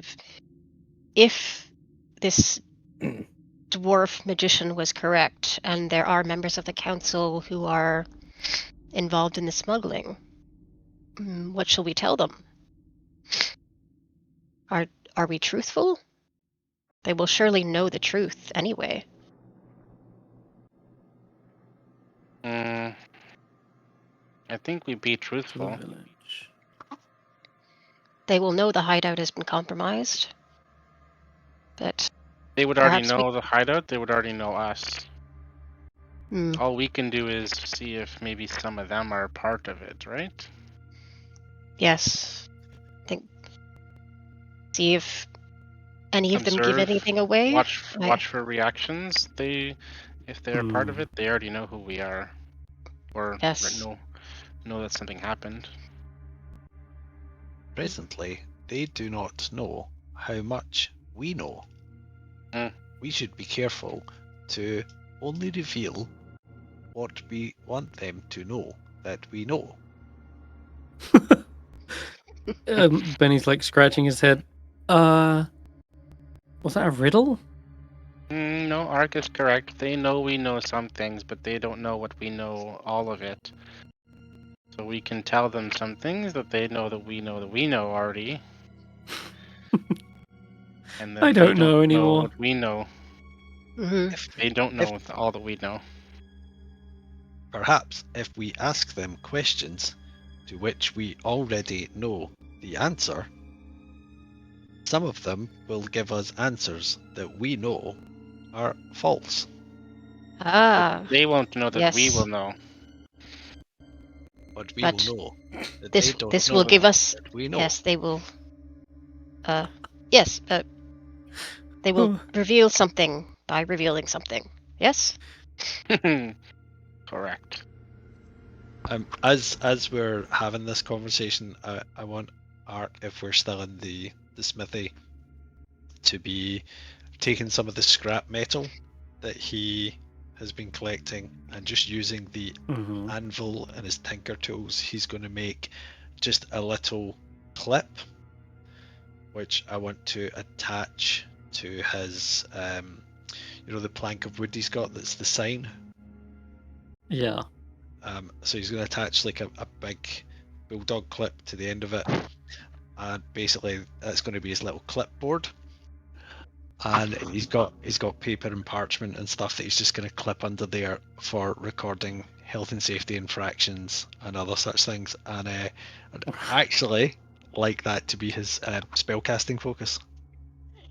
Oh wow. That's very Yeah, appropriate. sure. Yep.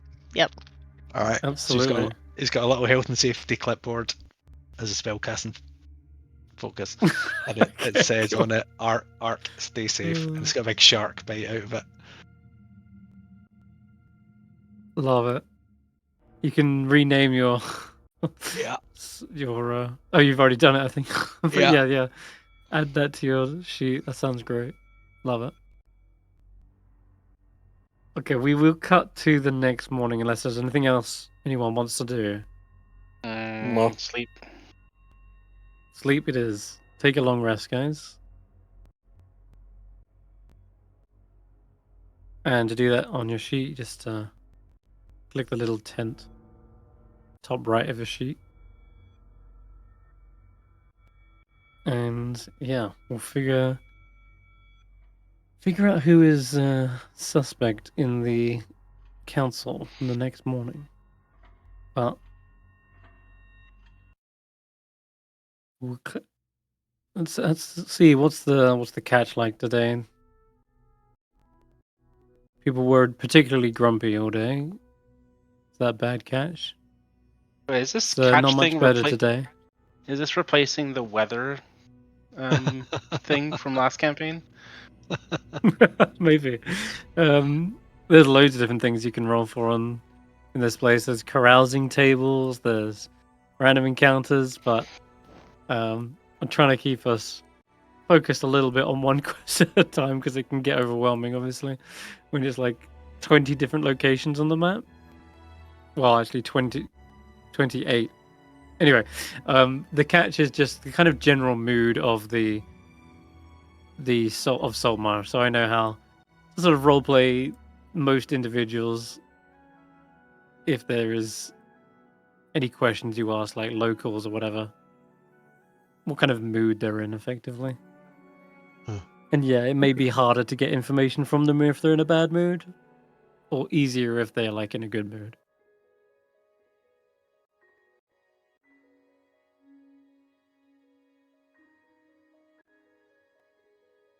And any spells that you need to prepare for the day, please do so. Oh, yes. I need to pick some new spells. Yeah, what spells should I prepare? As Reekses is meditating on what spells to prepare, Ark is going to say to him, "Reekses, I observed that you spat in a man's face, and he then vomited his internal organs onto the floor. They were the same colour as your skin, and I can only assume that your poisonous skin caused him to do this. I'm afraid your danger rating will have to increase by 2 points until you have been cured of this strange ability. You are now a danger rating of 7. Almost a 10. No good berry today. Oh, good berry is always prepared, isn't it? Mm-hmm. If it's the one from Magic Initiate, yeah, you might as well just cast it as soon as you wake up and say you've got 10 good to go. Unless, I don't know. I don't see any reason not to. They couldn't, because they last like 24 hours anyway. They last longer. They last like 10 days. No, good berries don't. Otherwise, you could stockpile them before an adventure and have like 200 good berries. Oh, 24 hours. Yeah, sorry, it's 24 hours. Yeah. Well, maybe the old versions were longer. Still a great spell. You can even distribute them to your allies, and they've all got bonus action healing then. But that was Ned's job. It wasn't. Where is that? Very boy. Okay, then morning comes. Prepared your stuff. The council meeting is probably organized to be somewhat early in the morning, actually. So if you would like, we can get straight into it. Yeah. Sweet. For me, anyway, unless someone else wants to do something first.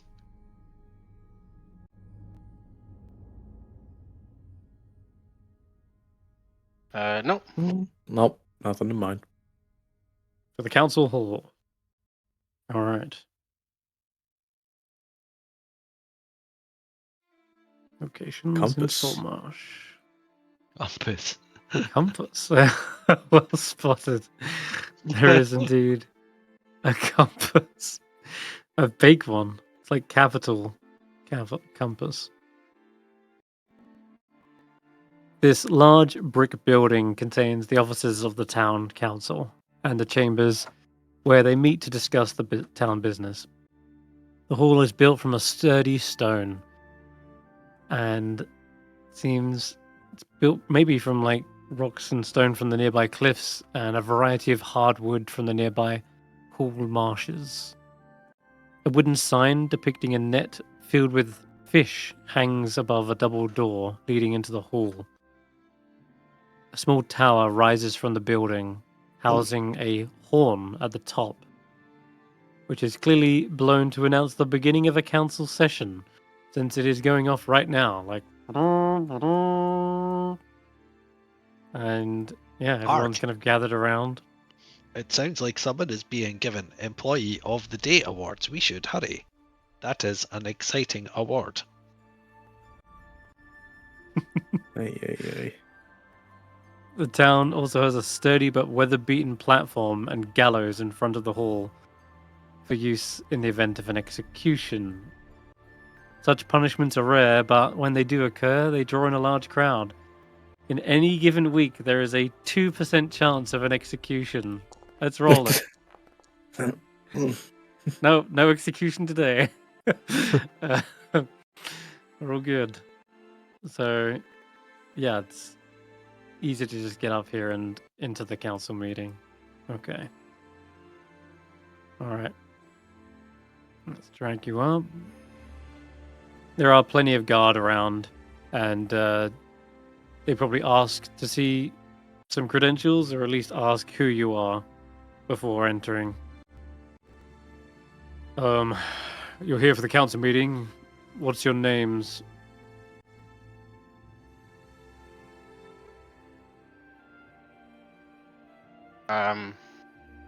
Silent treatment, eh? You're giving names? We have been invited by Eleander. Eleander.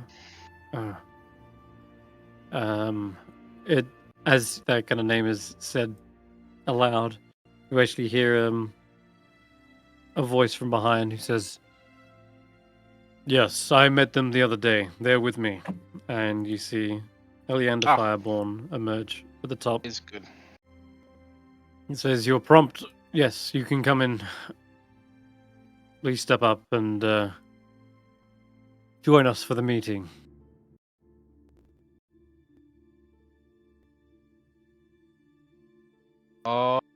Okay.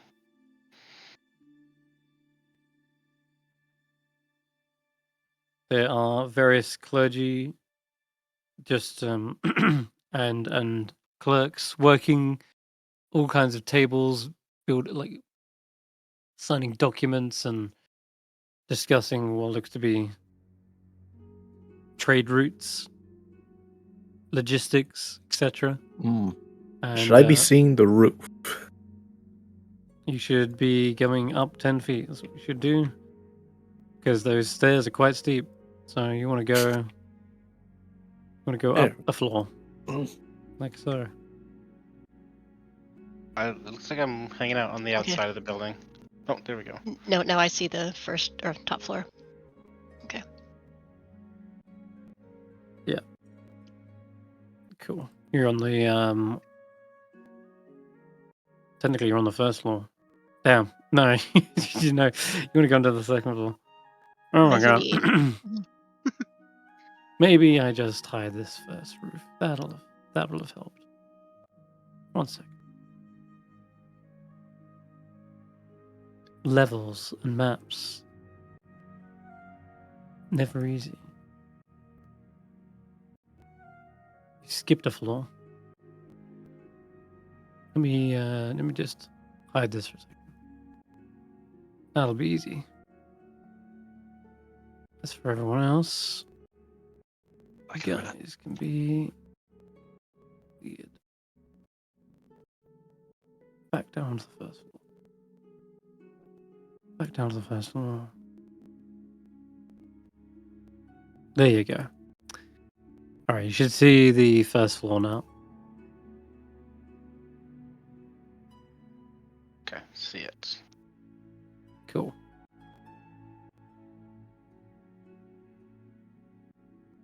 Oh, no, I'm just kidding. Cool. Okay, so there are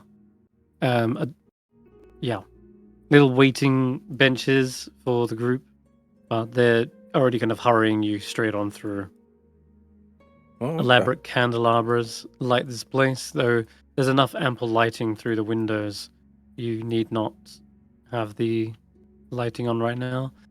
There are 2 bronze statues of what look to be riders on horseback, probably depicting some sort of legends of Saltmarsh long gone. And then Aleander Byborn says, I'm afraid from this point on, I'll have to ask you to relinquish your weapons. Okay. Does that include the 25-unit hunting trap that I have in my... Yes, absolutely. You need nothing but your voices in this council chamber. The guards here will look after your weapons until you're ready to leave. So,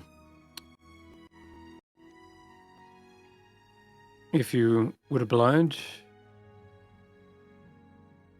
Okay, I'll give short bow and arrows,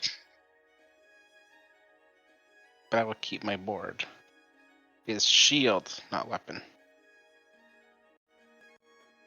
I will also keep my shield, but I will hand over Kopesh, longbow, javelins.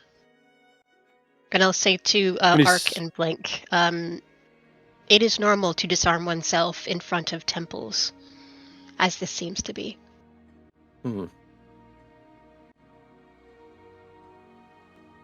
They will return also, the weapons after we have finished. Any spellcasting focuses as well.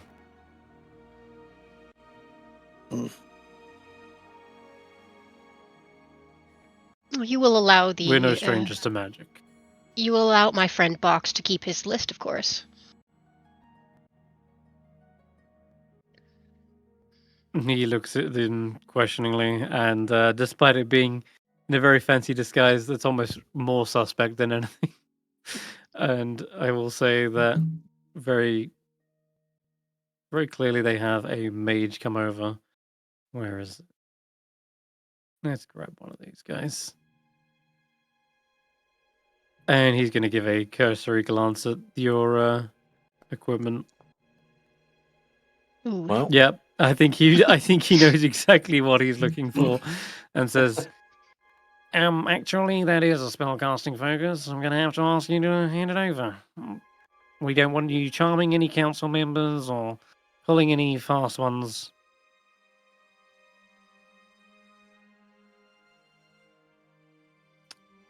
Ark's back, you're back, but I'm sure he'll oblige and hand it over.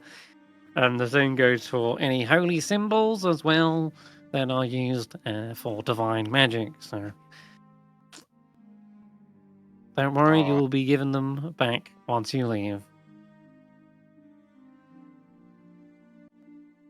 I hand over the cartouche with scales of Anubis. I already gave in my short bow and my arrows. All right.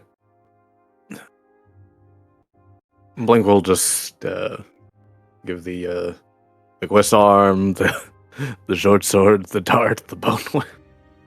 Okay, God, yeah. Just so many different weapons. Yes. Your druidic focus, young Grung. I see it right there. That little twig can hold tremendous primal power. Twig. I don't have a twig on me. Whatever it is. Oh, it's your shells, isn't it? My puka Yeah, shells. sorry. Yours. Yeah, that's what I meant. I was looking at your Mm. sheet and it looks like a pair of twigs. It's for the safety of the council members. You'll be... Reekses. I'm afraid so. Okay, Reekses takes off his puka shells. Okay. Thank you for your cooperation. You may now enter the council chambers. Still have my board. All right. Please take a seat, or you are free to stand if you wish, and we'll get this meeting underway. Not there. You hop over the table as he's trying to walk around. It's okay. He said take seat. This is my seat. Get... Just sit in the corner, please. None of this Reekses. nonsense. This is a will sit council here. meeting. Just fun. It's okay. I'm gonna make sure I have a good view of everybody so I can watch their reactions to things. Yeah, absolutely. Several of the guard also enter into the chambers and are just stood nearby. And the mage closes the door behind you. All right. So, in front of you are the 5 council members I've described and sort of outlined as well previously in the handouts. From left to right, you have Manistrad Copperlocks, Ida Oland, Eleander Fireborn, you're already familiar with, Gillen Primortar, and Anders Solmar. And yeah, if you ever need any further clarifications on who they are or what they have, there's some notes in the handouts. But otherwise, Eleander sort of gets right into it and says, right. These adventurers have uncovered a plot. A smuggling operation just north of Saltmarsh. I believe they were in the haunted house, previously owned by an alchemist. I've given you the full briefs. You should know exactly what it entailed, but we know that they got away and have likely moved their operation either elsewhere or maybe they're hiding low for the time being. The most concerning thing is that they have been smuggling weapons. Who they are being supplied to, we do not know. But we do know that it's been loaded up onto a ship known as the Sea Ghost.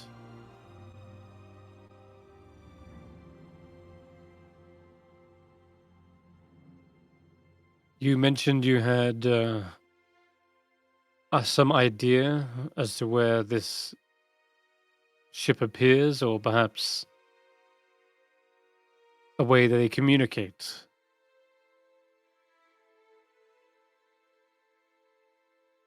Back.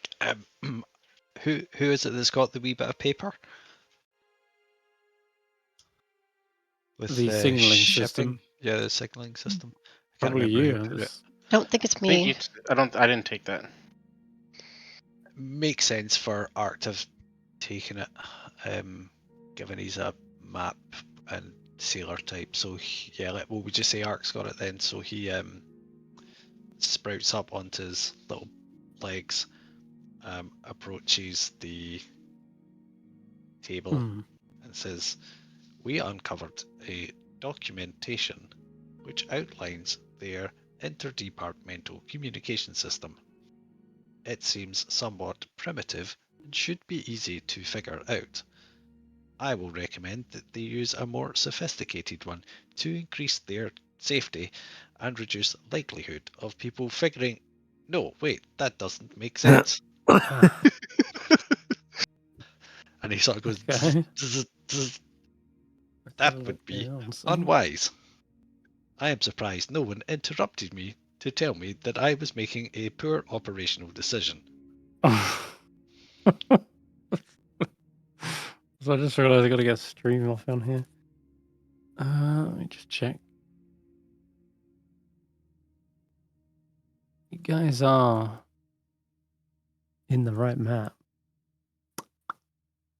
Let's wonder why it's not showing.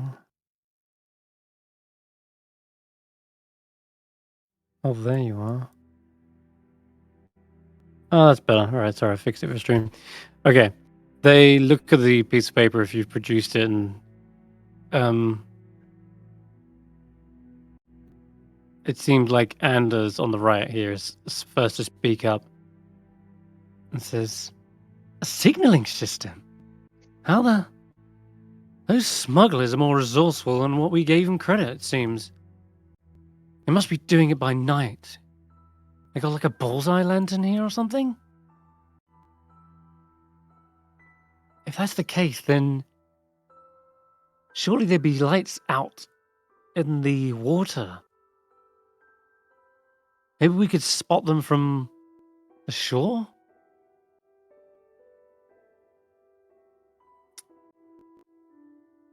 Eliander says it's a possibility, though we don't know what hours or what even heading we're looking for. Be like trying to find a needle in a haystack, regardless. They also might be hiding low, keeping their heads under until this all blows over. It's likely they wouldn't just keep up the same operation at the same hours either. They probably changed this system now, knowing that we're onto them. So as useful as this might be, it is unreliable at best. And just kind of scratches his thin beard and says, is there any other way to track them, then? One thing we would inquire of you. We know there was not just brandy, but also bolts of silk and weapons in the smuggler's cache. Has there been any rumor or problems with either such things going missing or such things appearing in flux?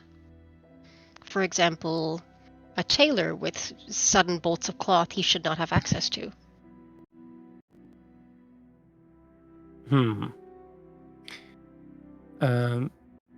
Say that Ada sort of speaks up. She says, most of the goods are exported, so it's not likely that they're going to be selling for a high price here. If anything's being smuggled, it's likely being smuggled out of Saltmarsh. But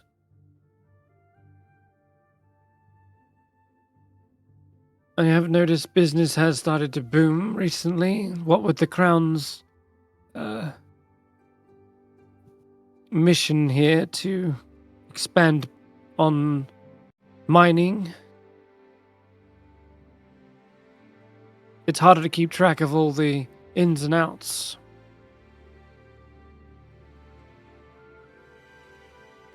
Manastrad sort of speaks up and says, well, mining shouldn't have anything to do with this, but yes, there's a lot more coin being passed around. Still, it's if it's only silk and brandy, that's not that big of an issue, is it? The weapons we should be worried about.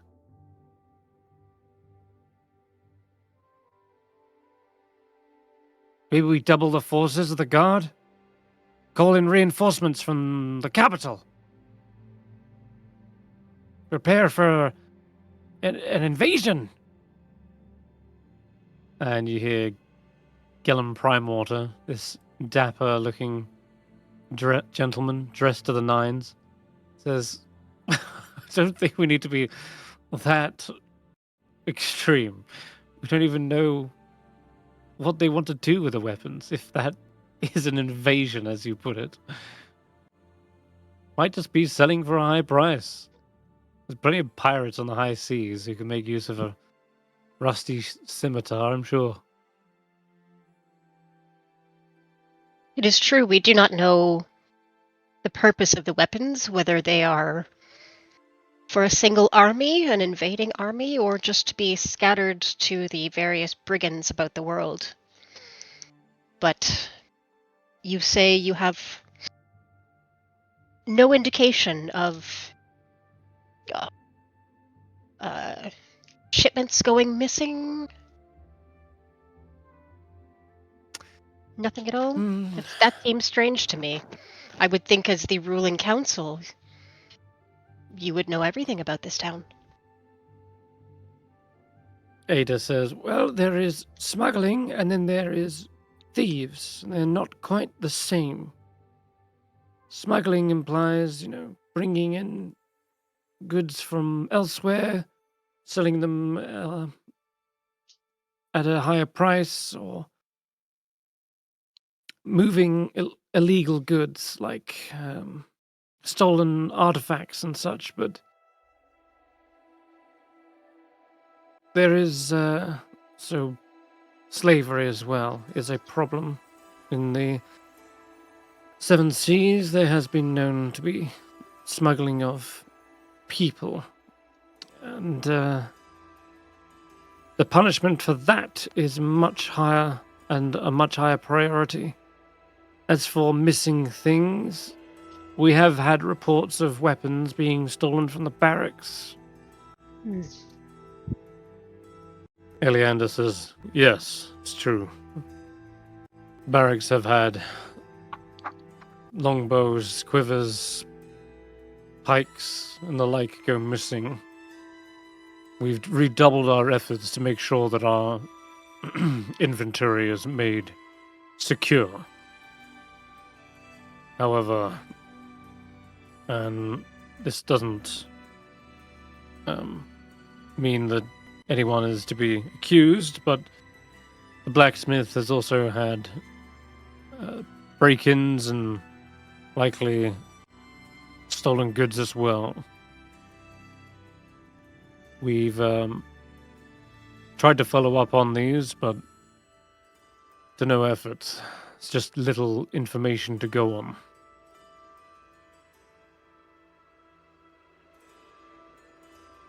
I suspect this isn't just petty crime. This is indeed some sort of cartel that is functioning here. They're well organized.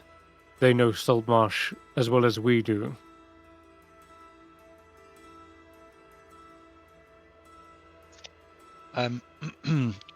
Ark is going to look around to see if there in this chamber are any maps. I don't see any globes or anything. But would there be a map rolled up anywhere?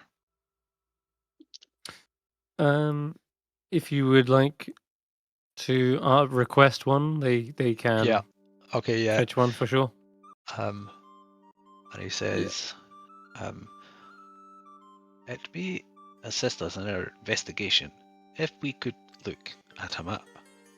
If smugglers are coming here, it is, in my understanding, having overheard many smugglers discuss their movements. When they dock into one place to offload goods, it is most lucrative and beneficial and efficient if they were also to load new goods for sale at the next town. It may be helpful to contact other towns and see if a large shipment of weapons, brandy, or bolts of cloth have made an appearance. From there, we may be able to deduce sailing routes that are efficient yet unorthodox and most likely used to avoid detection.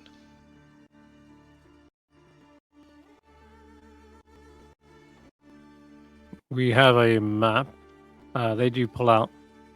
We'll go with this one. The world map itself. It's going to be the best. He says, do you have any contact with officials from other settlements that may be able to tell you if they have had influxes of large amounts of weapons?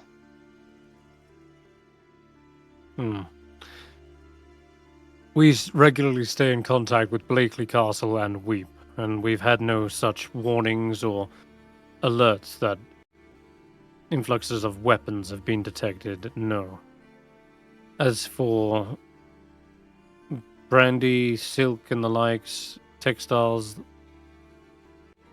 they are a little bit harder to detect. Textiles can be fenced as well to other suppliers who are in on the smuggling. And as for brandy, well, that comes and goes. That's probably the hardest to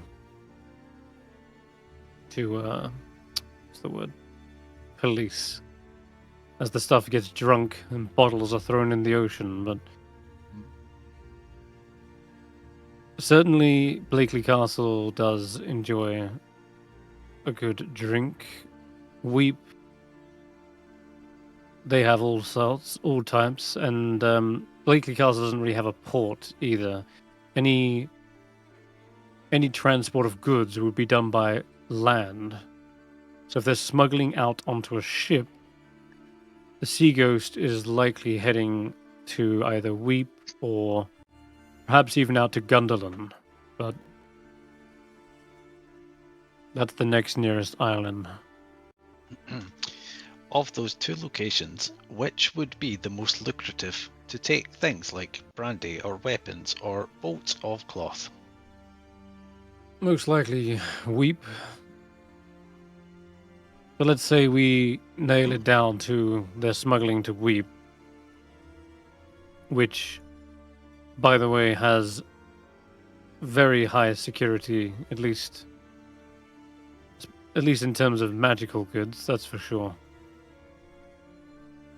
That doesn't necessarily help our situation here in the town, I mean, where the smugglers are potentially operating. We could make their business on the latter half of their business more difficult, but there's still the question of finding the infestation here and rooting it out. It was mentioned that a portion of weapons were stolen from your barracks. Correct. Is there a certain sect of time that it is left poorly guarded or unguarded?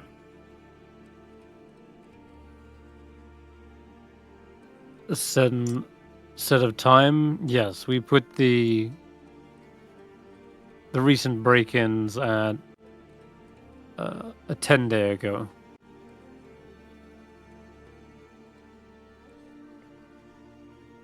But before that, we've never had a report of a set of missing weapons. It seems like this is a more recent development. The weapon side of things, that is. 10-day that would coincide in less cards at the... Sorry, you're cutting out a bit. Is there anything within the 10-day would coincide with less infantry at your barracks?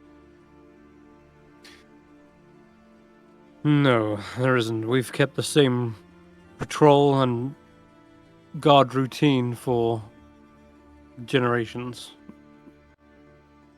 There's no necessarily like weak point or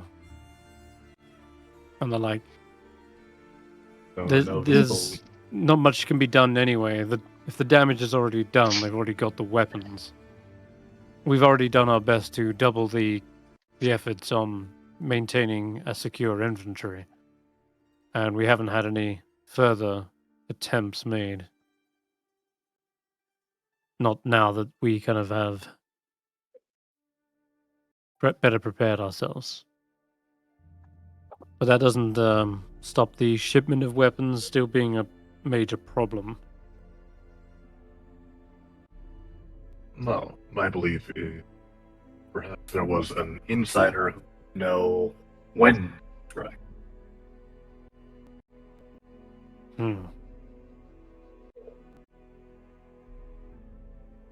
Well, we've questioned the men on duty that night, and I don't suspect any foul play from them.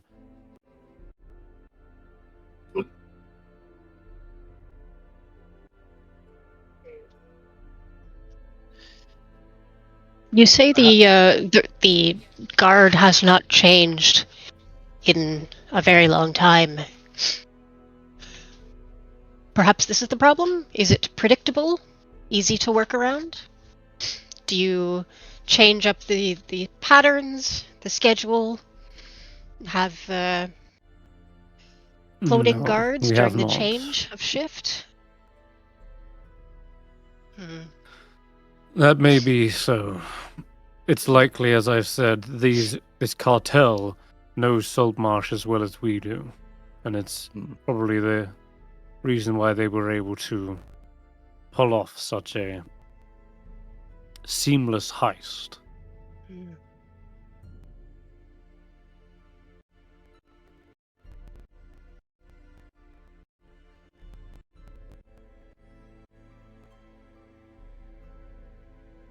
Well, if I were on the council, and I do not wish to presume to know your business, but setting better guards around the entirety of the town, especially the coast, would be a minimum of damage control. But if you have any other ideas, perhaps this is the place to discuss. We are using all of our available guards. It is difficult to maintain a watchful eye on every corner of the Saltmarsh exterior. That said, we can certainly have lookouts for passing lights. The only other thing is the militia. Usually in times of invasion, danger, and the like, we can rally the militia, but as for the actual guard themselves, we are spread a little bit thin. And that's where probably Manistrad's picked up again and says, "That's why I'm seeing we bring in reinforcements. It's the only way to get this done. What we should do is round up everyone, question them, and I forget what it's called when you break into people's houses. It's like a house search, effectively. Yeah, she's like, we should do house searches. That's quite extreme measure. The people will be very upset if we start breaking into people's houses. We don't break in, we just use a warrant, right? You've got the power to pass that. It's like, yes, and I don't want riots on the street from people's homes being violated. And Gillen immediately agrees with this and says, yes, people's privacy must be maintained at the very least. You can certainly do all the questioning you like, but as soon as you start kicking in doors, we're going to have anarchy on the streets.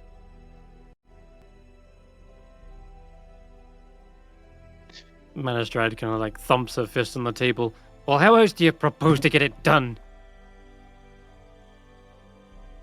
Leader Copperlocks, your idea of reinforcements is not untoward.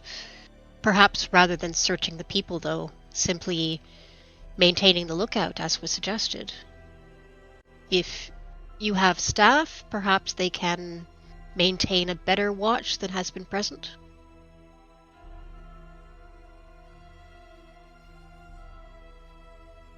We're doing our best, yes. Doing all we can. And as soon as we get any reports of weird lights in the distance, we can actually act. But the problem I fear is that they already know that we know about the lights and the signaling system. So it's possible they will switch tactics and use something else.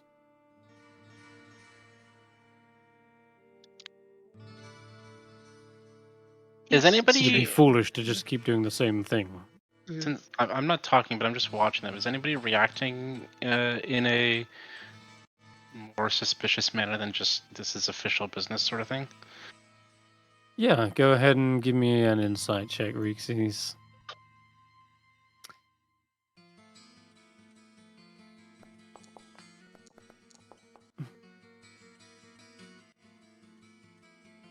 So, an 11. It seems all of these council members are well versed in this kind of political talk, this back and forth, these batting around of ideas and decision making. They know each other well enough as well that they seem to navigate each other's personalities quite well.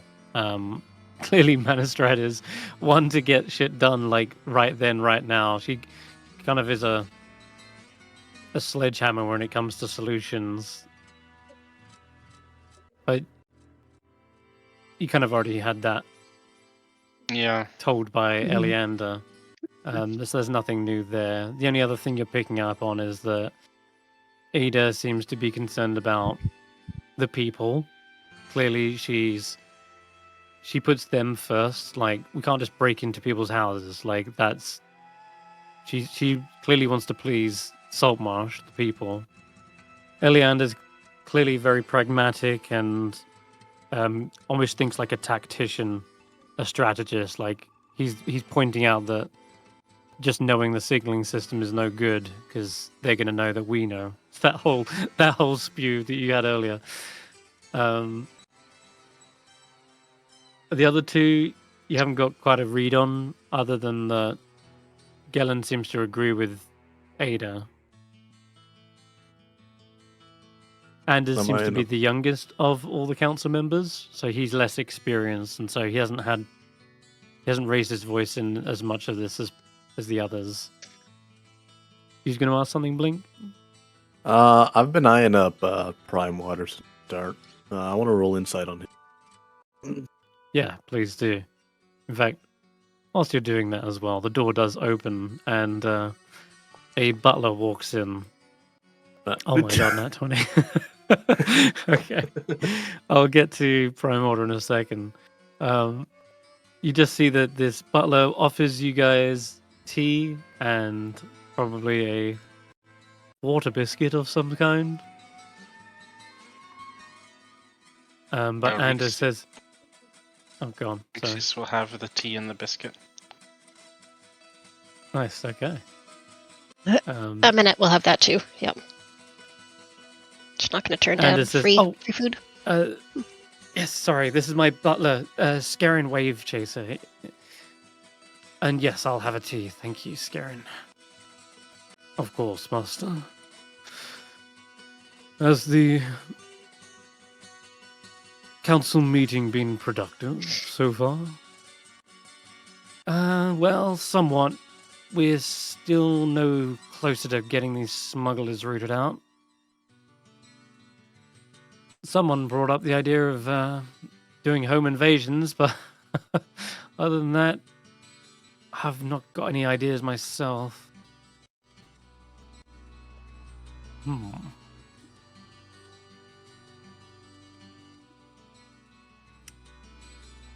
Scarin seems to think for a moment and says, have we questioned the previous criminals, smugglers we've kept locked up in the jail?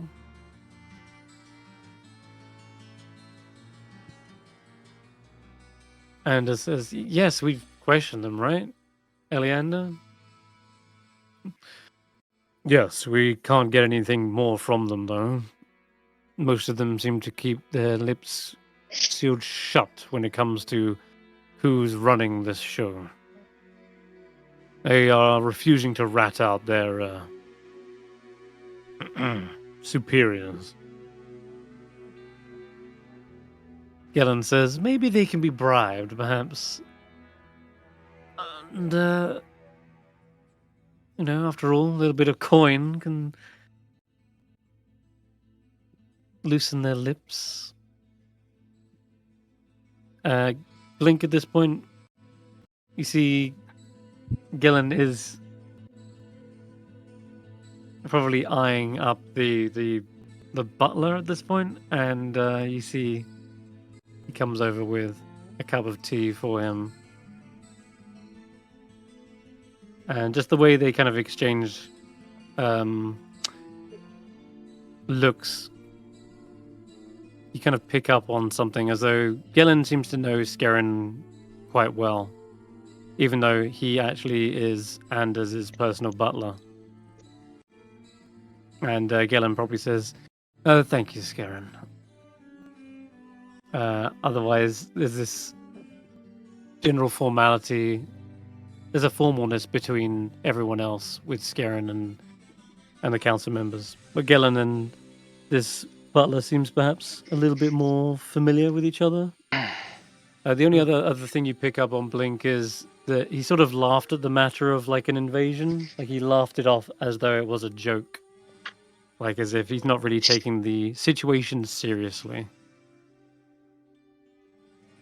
And that kind of is clearly like maybe cause for concern, because some people are taking it deadly seriously, and he seems to be kind of musing as though it's an invasion. Please, it's probably just pirates.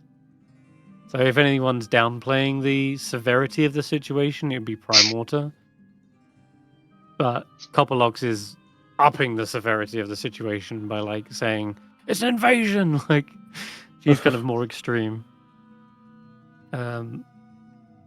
So in a weird way, they kind of equal each other out in some regard. The others are sort of more middle ground, more still concerned, but they're not jumping to conclusions. Okay. The only other thing you notice is that Prime Water is clearly the wealthiest of them all. He's got this very smart suit. He's got a cane with like what looks to be gold leaf kind of wrapped around the shaft of it. Well trimmed beard. Like out of everyone, he looks the wealthiest of them all, by far. I do not trust this man. Okay.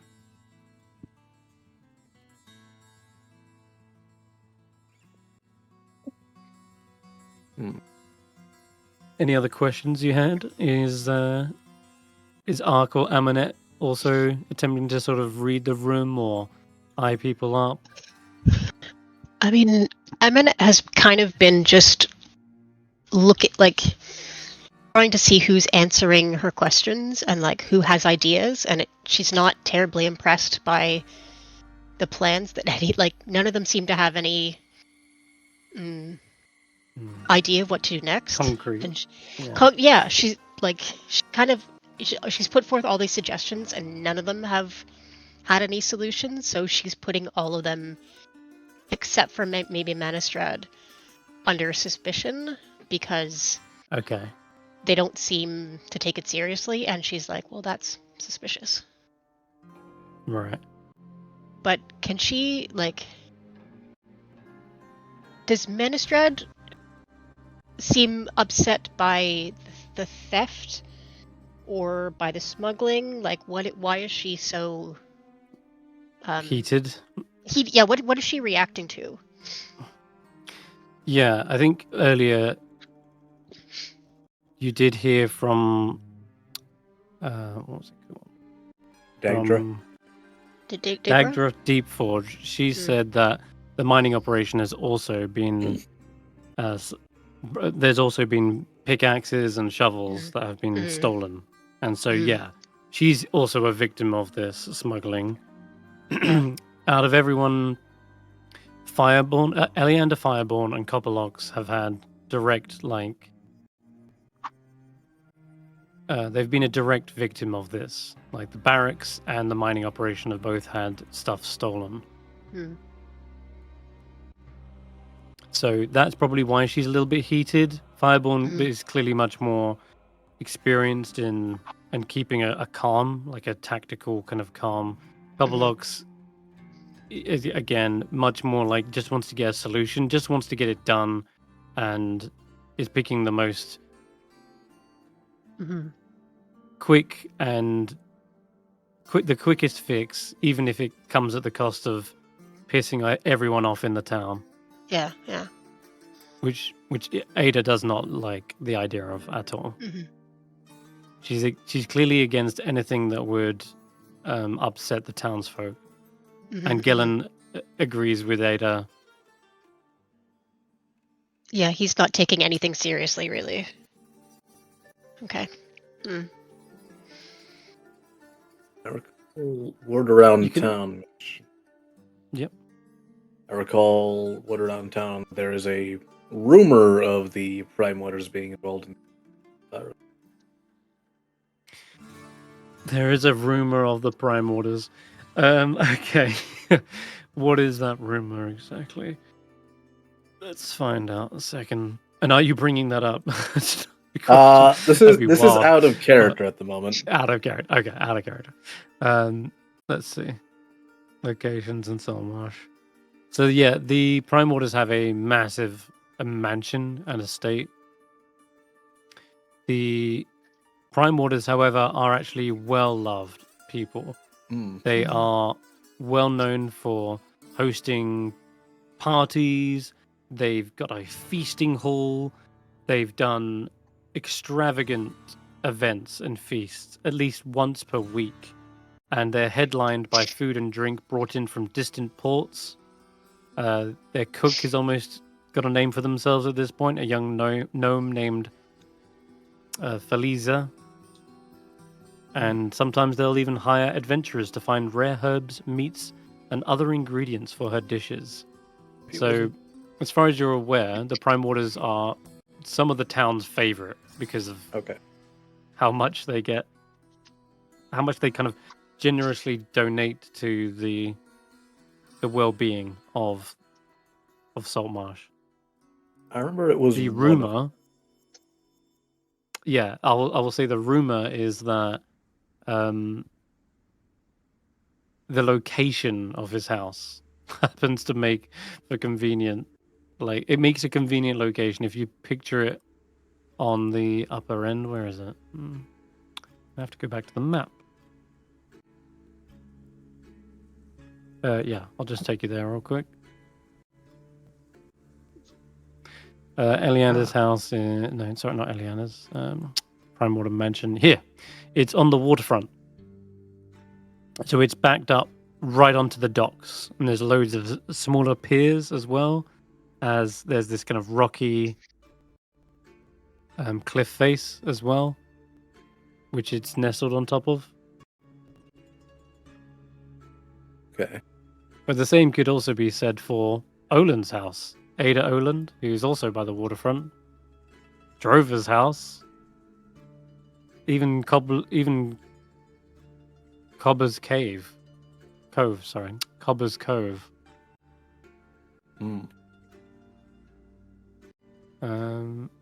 There's the empty net that sits in the waterfront.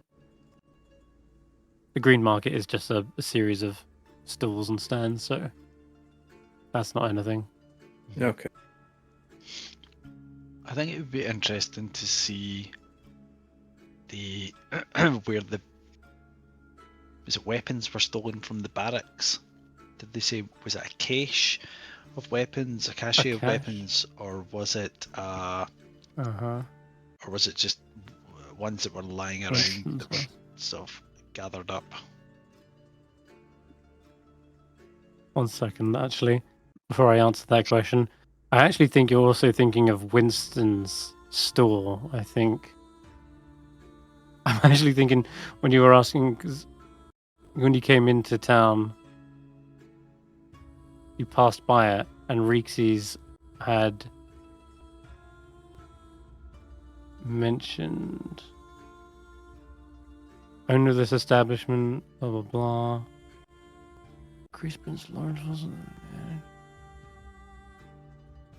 No, maybe I'm mistaken. Sorry, what was the question again, Ark? Have they said it was? I maybe missed the detail about the weapons that were stolen from guards' barracks. Did I get that right? Yes.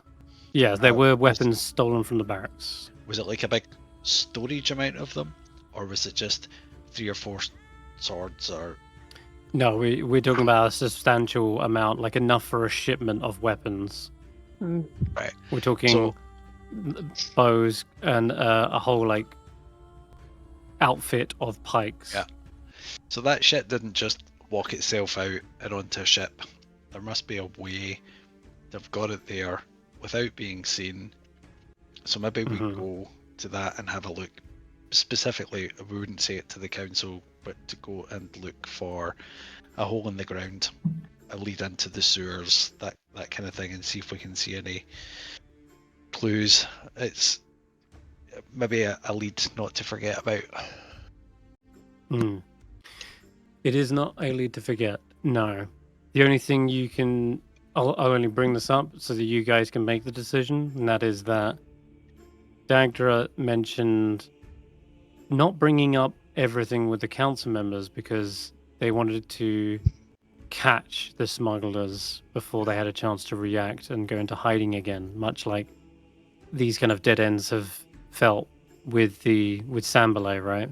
So you could get the support of the townsfolk in like searching out the undercity, so to speak, or the sewers, but in doing so you also better prepare them if, say, you suspect someone here and the smugglers then go, oh shit, like they're about to do a massive search, like we need to move ship like right now. Like so it's a worry. Like the more you show, the more of your hand you show, the more they are prepared, or yeah, they just up and leave. All right, where should we go from here then? Any other questions you have for the council members, or any other topics you want to bring up that might be able to then, in doing so, gauge how they react? It's up to you.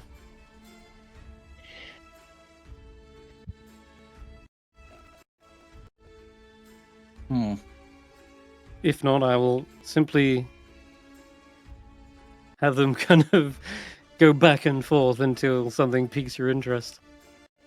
Or if you think you've heard everything you want and you'd rather start your own questionings, like privately, because that has been established. It seems like although they don't want to break into houses, questioning people is of an expected sort of what's the word? Progression of this situation. So I'll mention that Ada says, anyways, we're not getting any warrants to break into people's houses, but I do agree we can start to question people. Perhaps fishermen have seen suspicious activity on the docks, or perhaps someone knows someone who knows someone.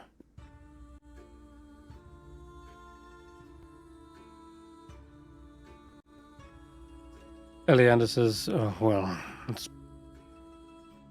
questioning is one thing, but I'm afraid, like I say, most of these smugglers don't want to rat each other out. It's almost like they're more afraid of their kingpin than than they are the law themselves. How long have you had these smugglers? The ones in the current jail? This would be...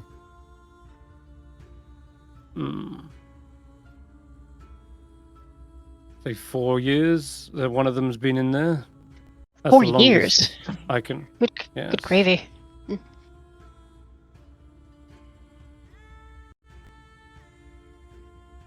Smuggling has always been an ongoing thing in Saltmarsh. In fact, it was even more prevalent before I arrived. Back when Saltmarsh was a sleepy backwater town. I suspect smugglers could get away with it with impunity. It's only since the Crown has taken more notice and outfitted more security here that smuggling's become probably more precarious for them. And indeed, right now, they're on the precipice of being found out. If I was them, I'd be shaking in my boots right about now.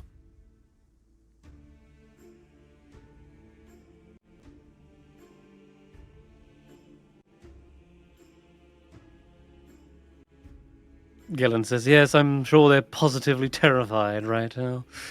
If they haven't already jumped ship. They could already be one step ahead of us, for all we know. And this whole meeting might have been a waste of time. Speaking of which, I do have matters to attend to at some point.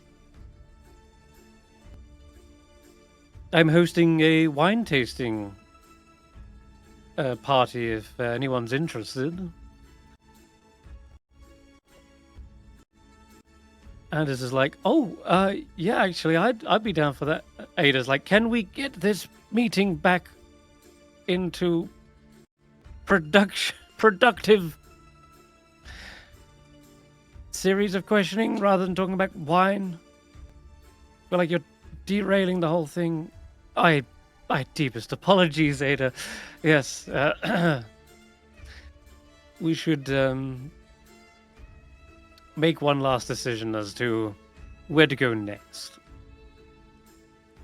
Couplelock says, well, you know my vote. Yes, we know your vote, but we're not going to do that. We're just going to question people. Maybe these fine adventurers here can do some of the legwork. Would you like to be hired as perhaps investigators? Yeah, okay. You've already rooted out one of their hideouts. No doubt you can do it again and locate the second, third, fourth, whatever it is. What is fee? That is a good question. Ada, how much can we afford? And she's like, oh, I'm not exactly sure. Let me see. She kind of probably calls for a clerk to come in here, and there's a few documents shared. I'm just going to actually look, see how much they can afford to give you. Because for work like this, could be dangerous. And Gillen says, well, just pay them whatever you want. It will be very dangerous. They already tried to kill us once. Smugglers are known to store volatile liquids. This presents a great hazard to anyone dealing with smugglers, because sometimes volatile liquids catch fire. Let's see. Gillen says, if there's a problem with money, I'll be happy to front the bill and pay them whatever they are owed for their fine work in stopping the invasion. This is Let's see. greatly appreciated. We also think it would be wonderful if you as a council would direct our actions so that we can ensure our efforts are aimed in the right direction and have a higher chance of catching the smugglers red-handed. Indeed. My first suggestion would be to perhaps stop by the barracks and jail, and you can question the previous smuggler that we have jailed there. Other than that, you should question anyone you find suspicious, anyone who's got rumors. You could follow those up, and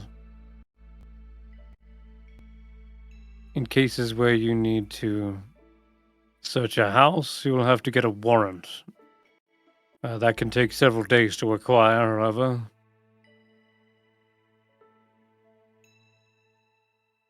But I can do my best to expedite the procedures. Ada says, a reward of 400 gold pieces to the characters of this successful conclusion of this business. There you go, 400 gold pieces. Gillen says, all right, done. And says, I'll sign the check right now if you want.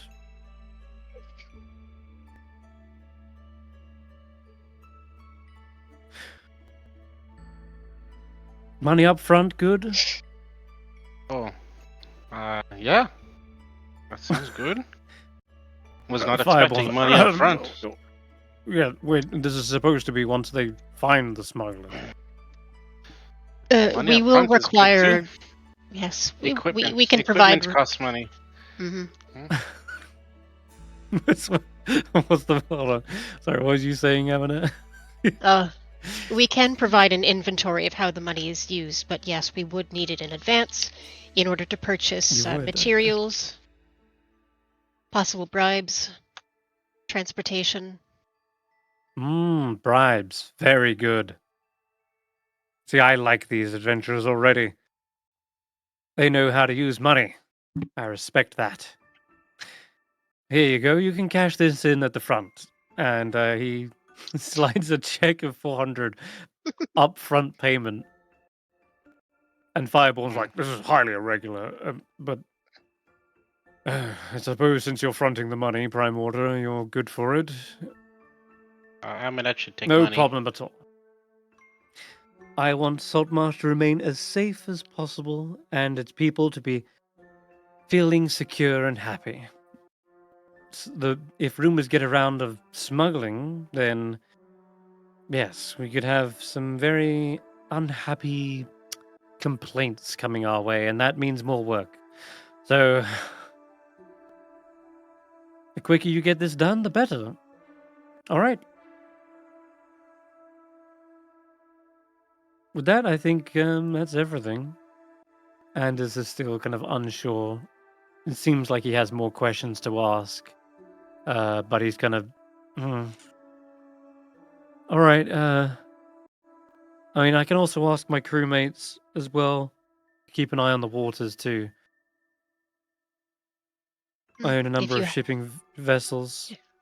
If you have mariners, yes. Anything unusual, unexplainable, out of the ordinary, out of character? Or if they're smuggling. And or and you have my full permission to search any of my ships as well. I don't suspect my crewmates or captains, but just so that there's full transparency and clearing my name, if it helps, then you can search any of my vessels that I own. May we ask for a written document to this effect? Your captains may not believe us. Yes, of course. Scarin, could you ink and quill, please? And parchment? Yes, master. He comes over and begins writing down a bunch of things for him, and Anders signs it. and hands you that as well. Yeah, cool. I'm usually around the docks myself, so you can always find me as well if that doesn't seem to do the trick. Well, we may seek your counsel at a later date. Thank you. Right, I got to get back to work. Couple says, if you find those smugglers as well, let me know. Because I've got a bone to pick with them as well. You may be investigators, but I may be just a council member, but I'm not beyond smashing a few skulls together.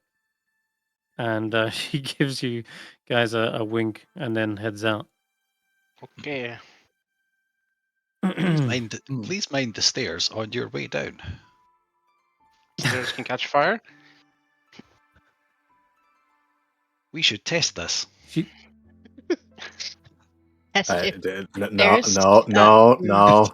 He's not got his spellcasting focus. May I have my clipboard, please? I must perform a health and safety assessment. No.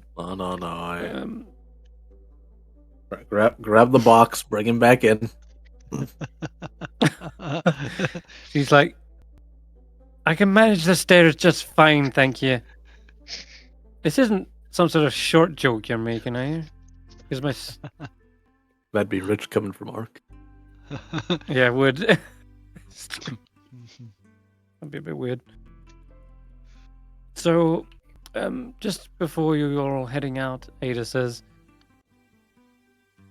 if you do plan to question people, I only ask that you remain civil and polite. Saltmarsh is prone to a few fights breaking out, especially if you're making accusations.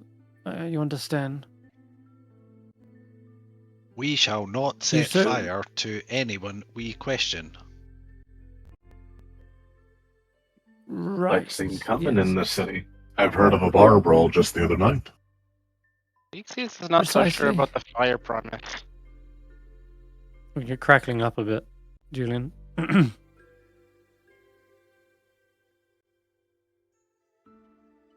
Your mic was a little bit fuzzy there. Is this okay? What was it? Yeah. Hey, that's good. Yeah, you're good now. Reekses was saying it's not so sure about the fire. No fire promise. Yeah, right. She's like, Ark should not make promises Ark cannot keep. Oh god. Oh, I'm just asking you to. My former statement. No. Maybe I should mention his art. Come on. Right. Meeting is adjourned. Oh, yeah, there we go. Here we go. Some art of the ongoing council meeting and back and forth. Ada is just saying, just be courteous is all I'm asking, and if you show the people of Saltmarsh respect, they will respect you in turn. I imagine most people will be cooperative. If not, then you can come find me. I'm sure I can get them to see reason in this. But I don't want panic. I don't want you all inciting panic that there's some sort of invasion or that these smugglers are beneath their floorboards and the like. Speaking of which. No, never mind. Reekses thought of something but doesn't want to say it anymore. Right. With that, I am going to head back to the fishmongers. Got to check up on my crew. And she heads out as well. All right.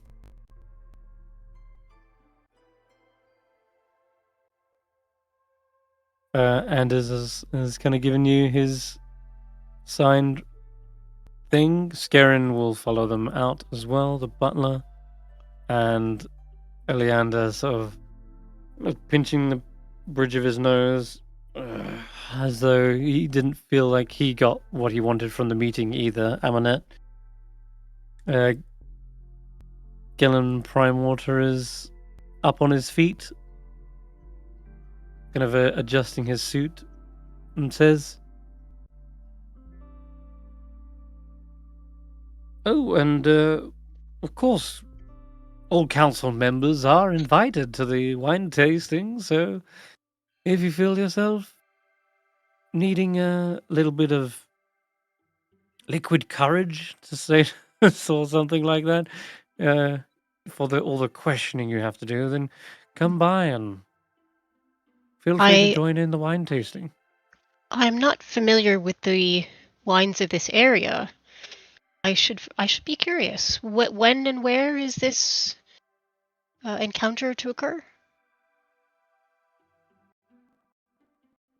That's a good question, actually. Where and when? Let me see. He says, on Sharkfin Bridge, no less. It's the perfect spot to meet everyone, and all the drinks are on me, of course. But there's a little place called... hold on. It's called the Krakens. Where is... I'm looking at that name of that pub. Is it the Leviathans something? Hang on, I had a list of every place in town. Salty Kraken Alehouse? That's the one, yes. The Salty Kraken Ale House. Not normally known for their wines, but when Garen's in town, you know that the good stuff flows. It is this evening? So yes, come by. Yes, it is actually, in fact. Delightful. It's going to be a big piss up on the bridge. Come by. We'll have fun. All right, with that, he kind of swings his cane around in a circle and begins, kind of prancing out the door. And Prime Order's like, this isn't hardly the time for a piss up, as he says. Wait, I thought that was Prime Water talking. Oh, it was Eleander. Sorry, I meant Fireball. I'm sorry, Eleander. Okay, sorry. Okay. He's the only one left, and he's kind of like clearly stressed out by the whole endeavor, and now he's just wondering where to go next. If you need, I will organize a meeting with the prisoner. Come by the barracks whenever you wish, and I'll have them ready.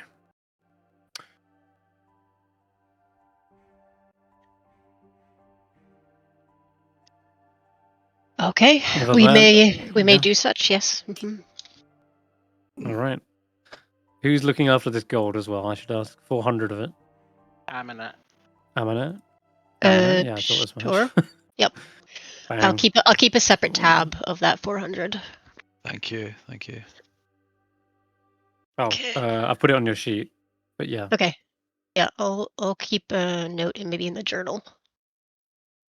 Okie dokie. All right.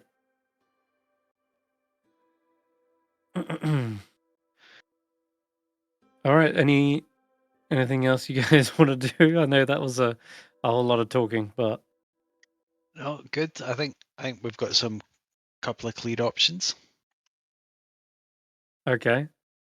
I'll let you guys discuss then once you're out of earshot of everyone and you've got your stuff back, weapons, spellcasting focuses, double checking them over as well if you wish. You don't see anything missing.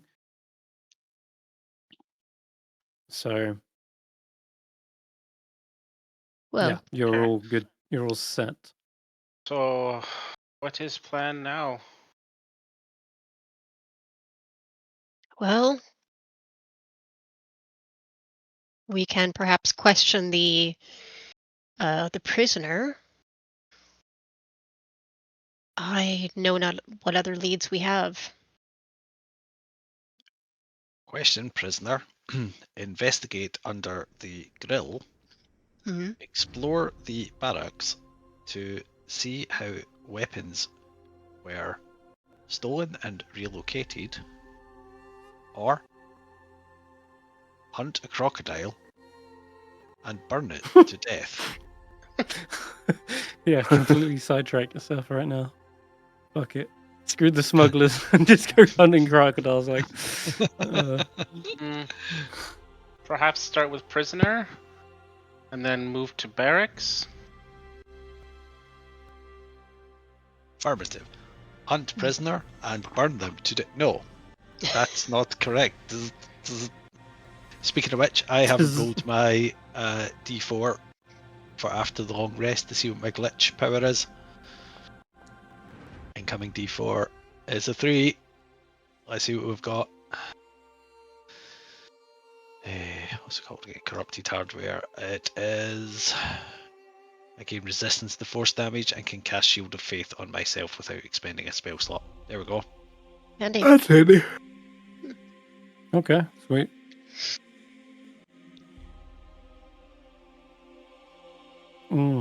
Okay. Yeah. For the Okay, questioning of the prisoner, have we any particular questions to ask? Well, we can ask about Sanbalay. Mm-hmm. Can ask about smuggling operations, what they know, where they operate, if they operate in sewers, maybe, safe houses, signals, people. Yes. If they want to keep all of their fingers. Does anyone have a psychic abilities, detect thoughts?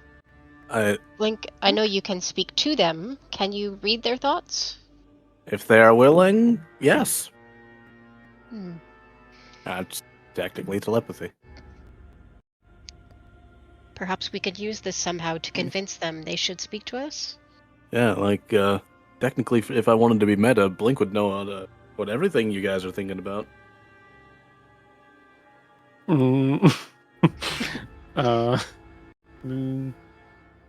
Could you though? I'm just double checking because I know it's not detect thoughts you have. It's like if they are open to you speaking them telepathically, then you can. But otherwise, it's not mind reading, is it? No, I'd imagine I'd hear the vacant thought here and there. Okay.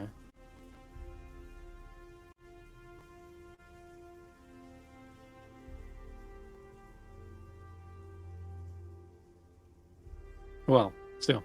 All right, then you might have some way to do it, but yeah, let's start with a jail, yeah? Yeah. Okay. So I'll pause real quick and give me a 4-minute break so that I can ready the next scene for you guys. So yeah, stretch your legs, grab a drink if you need, and we'll be right back in just a few. Okie dock. Pause the stream. No, I'll keep the stream going. It's only a short break, so.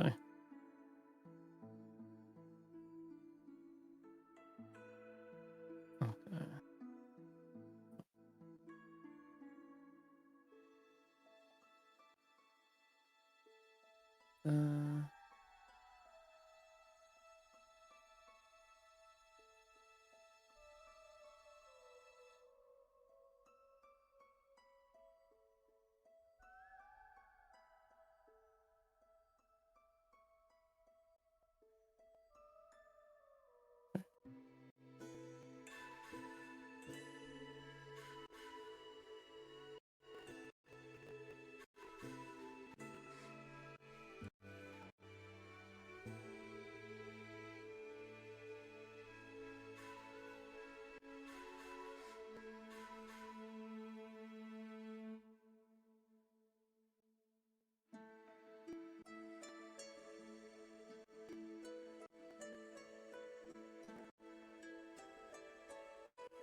Welcome back.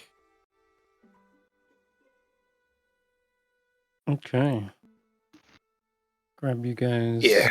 Party. To get somewhere down here. All right.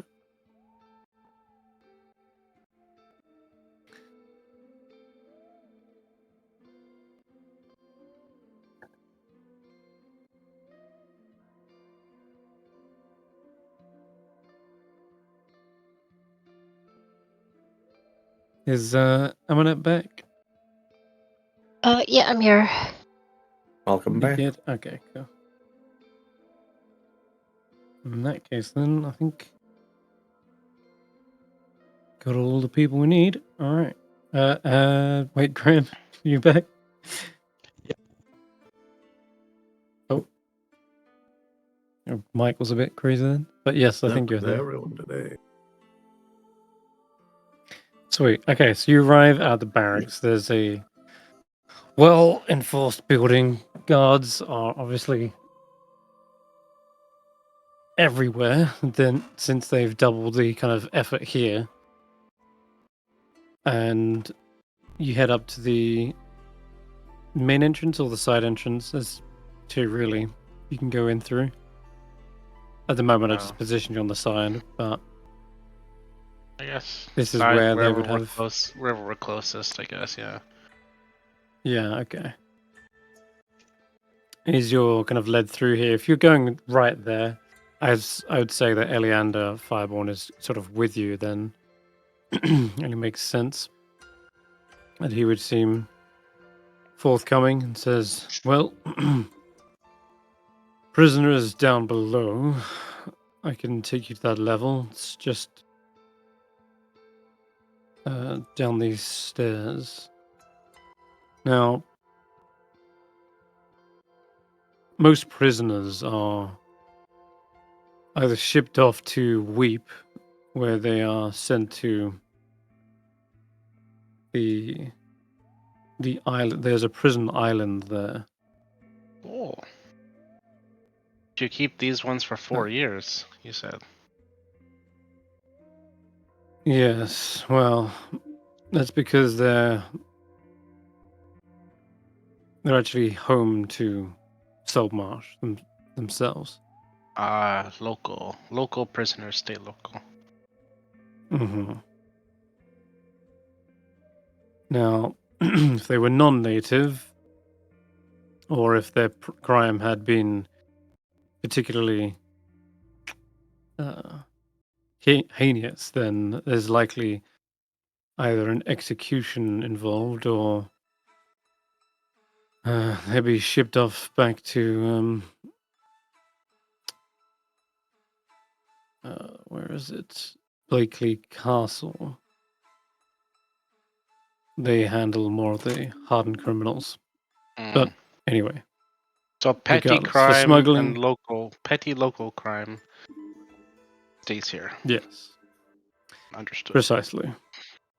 Sometimes, if it's just petty crime, there's just a fine involved. Not really a sentence at all. In any case. Smuggling we take fairly seriously, but it's not a death penalty. Right. Eleander takes you down the set of steps where a guard is posted, and he immediately kind of goes on high alert, like as though it's like a captain on deck suddenly. And he says, "It's all right, these are adventurers which are here to question a prisoner." And yes, right away. You're investigating the recent smuggling? Yes. He says, all right, well, we haven't caught any yet, but of course there's that one smuggler we have still locked up. She would be the best one to ask, I guess. And so you're kind of brought down through this through this dank, dark, dingy kind of cell, there's a series of doors that you can hear people kind of leaning up against, knocking or clanging their cups against. And when you get down to the kind of middle cell, you see what looks to be a dwarven woman with kind of like her head's like half shaved off the side. She's got tattoos, like sailory tattoos, all up her muscular upper arm. And she kind of gives you guys like a sneer. And Eliander Fireborn says, "This is the previous owner of the Dwarven Anvil, I believe. And their name is... Gonna find it. Let's find it real quick.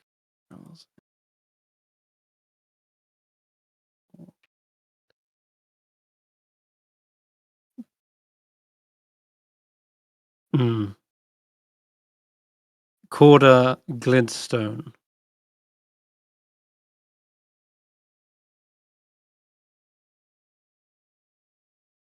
Here you go. There you go.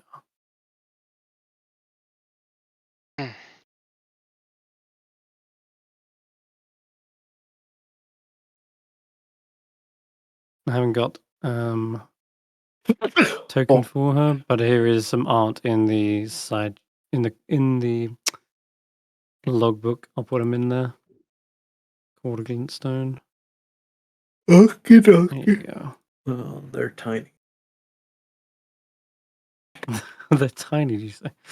I mean, they're a dwarf, but yeah, point taken, I guess. There's...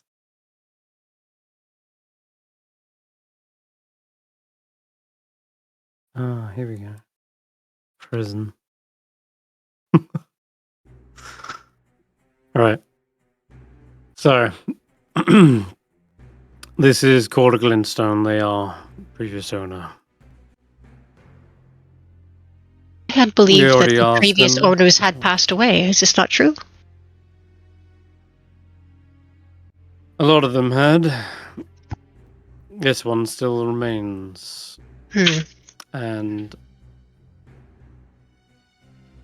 yes, we did tell the, I think, now current owners that was the case, but... So you lied.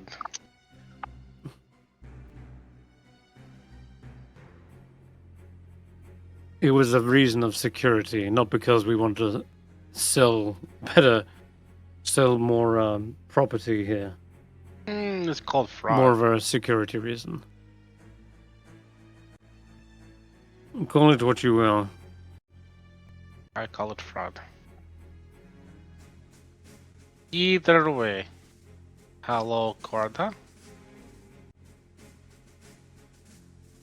All right. What do you want?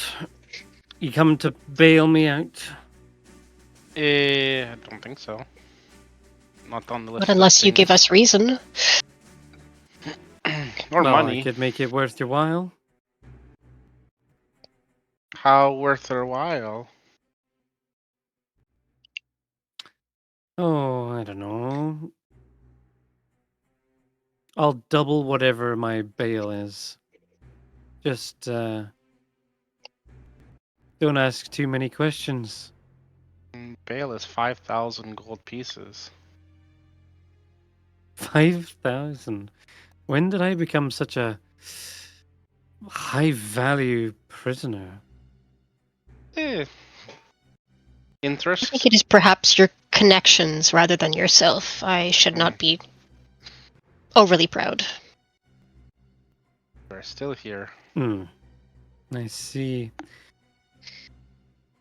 Then I'll tell you what I told the guard those 4 years ago. And that is, I'd rather rot here in a stinking cell than have those cutthroats come and murder me in my sleep. Which cutthroats? The ones who double-crossed me, of course. Yeah, here she is. Who are called? I'm not going to tell you, am I? Well, we're hoping. Truth is, they're far worse than any of the guards. Like Eliander here thinks they are. Okay, is one, maybe we reveal something. Is one called Sandbelay?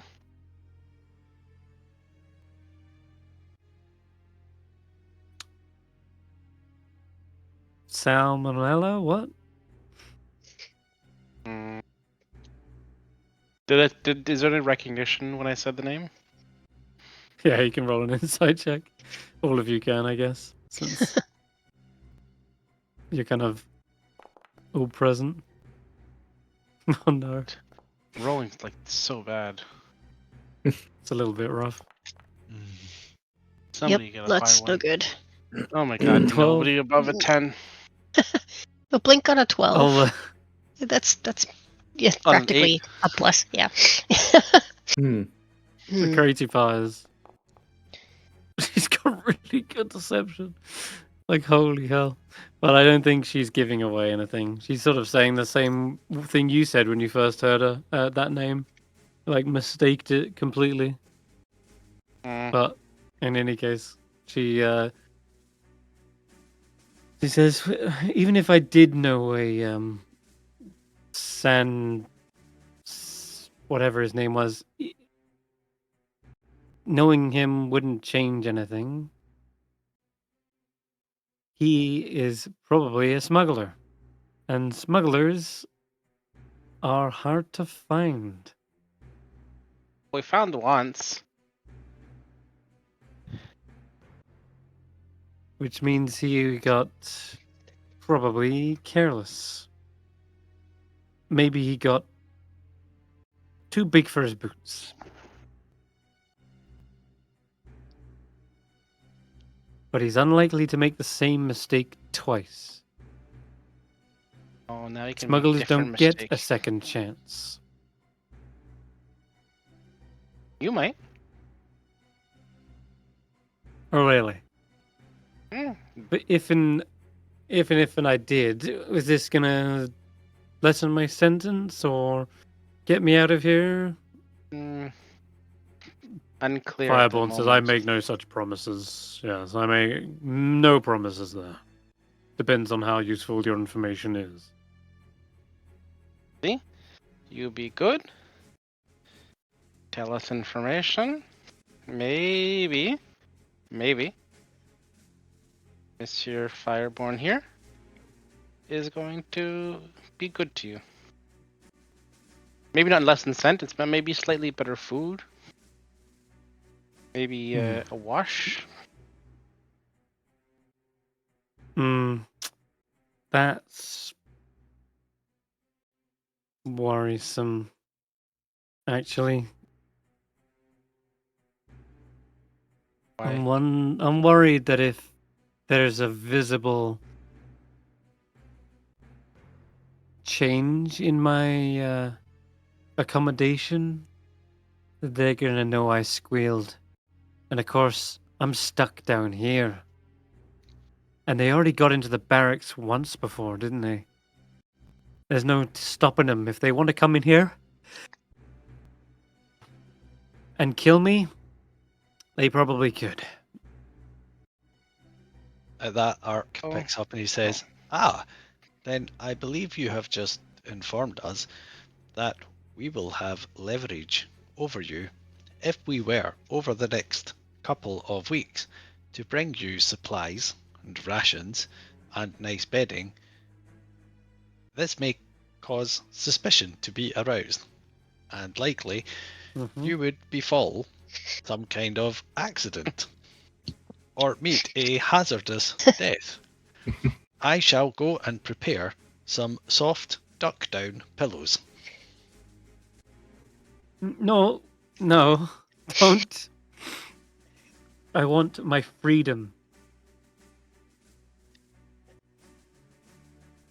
At If I least may, then I can get out of here and not be tracked down.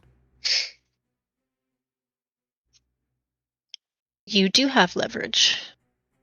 You can ensure that it is worth more to let you go than to keep you here. If you provide us information, it will be, let us say, a fair exchange.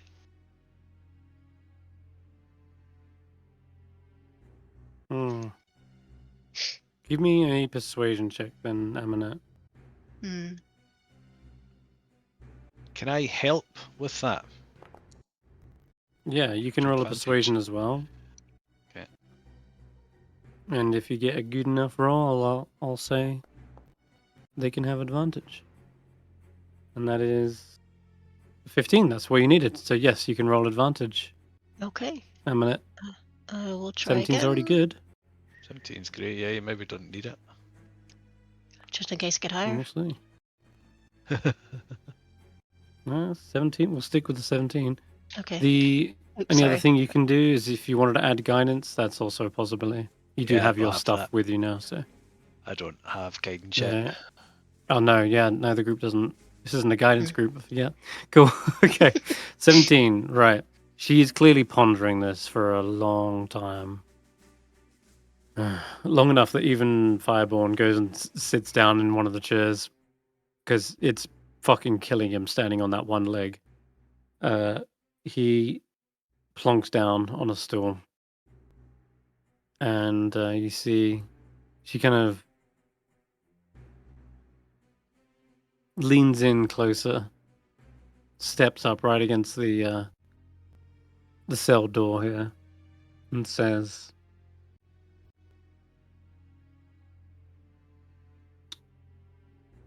"If I get a written pardon and my freedom, I will tell you everything I know. That's my deal. Truth is, yes, I was trying to smuggle stuff, but I got double-crossed. Part of me wants to get back at them. If I can. But as soon as I do, my life is forfeit. This relies on discretion. And then as soon as you get that information, I'm gone. Otherwise, as I said, I'm as good as dead."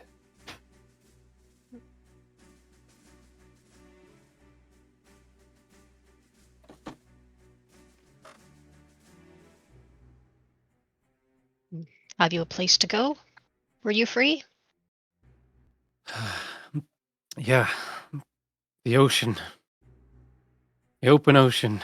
He can't corner me out there. Probably find work as a deckhand or a blacksmith. Blacksmiths are like gold dust. Even if I run into pirates, they wouldn't kill me. They'd rather have me working.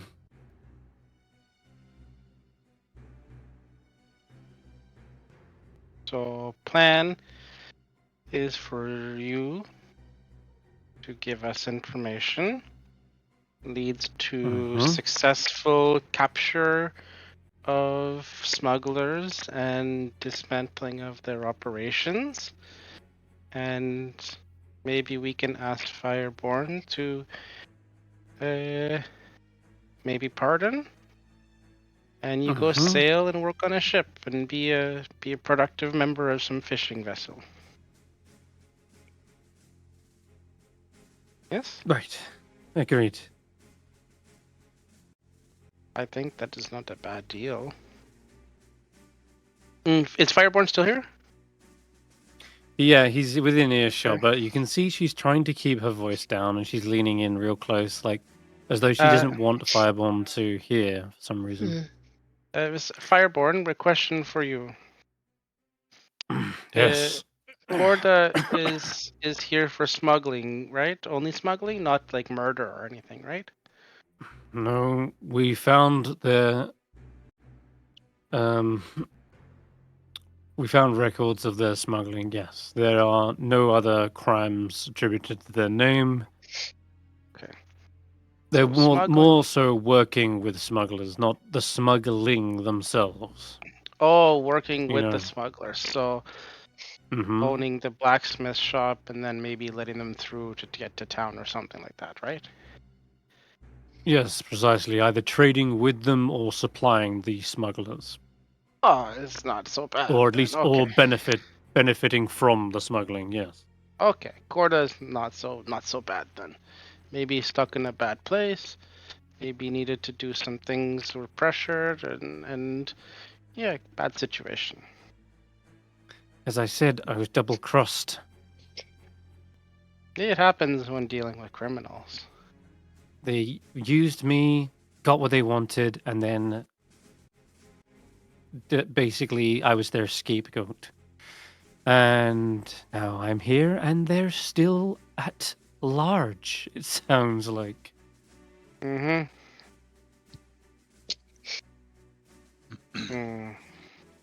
I was just trying to earn a bit of extra gold on the side, and learned my lesson there.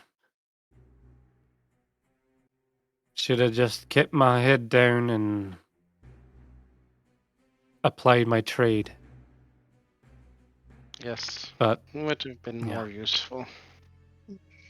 The wages of sin in are times of severe. peace, Dwarves in live times of long peace, time. we do. 4 years He is says, nothing. in times of peace, you don't earn much gold from nails and fishing hooks. No, but honest work is good work. Life is not only about being rich. Now war, that's where the profits are turned. God, I was churning out weapons more than I could supply.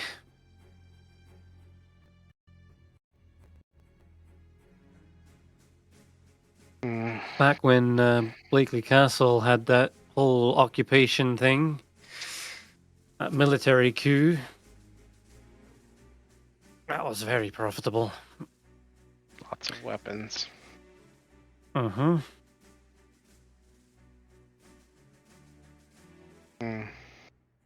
Well, if we do indeed have a deal, what is the information that we need from the prisoner?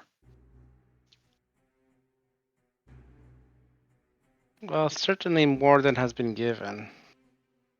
Need more information about how they operate, where they operate, maybe some safe houses they operate from, how they get into the barracks. Is it by their own means, or do they have somebody on the inside? And when moving barrels of weapons, did you always lift from the knees with a straight back? Yes, actually. Old dwarves are taught proper lifting techniques from a very early age. Okay, he's gone in with employee of the day. He can't reach her.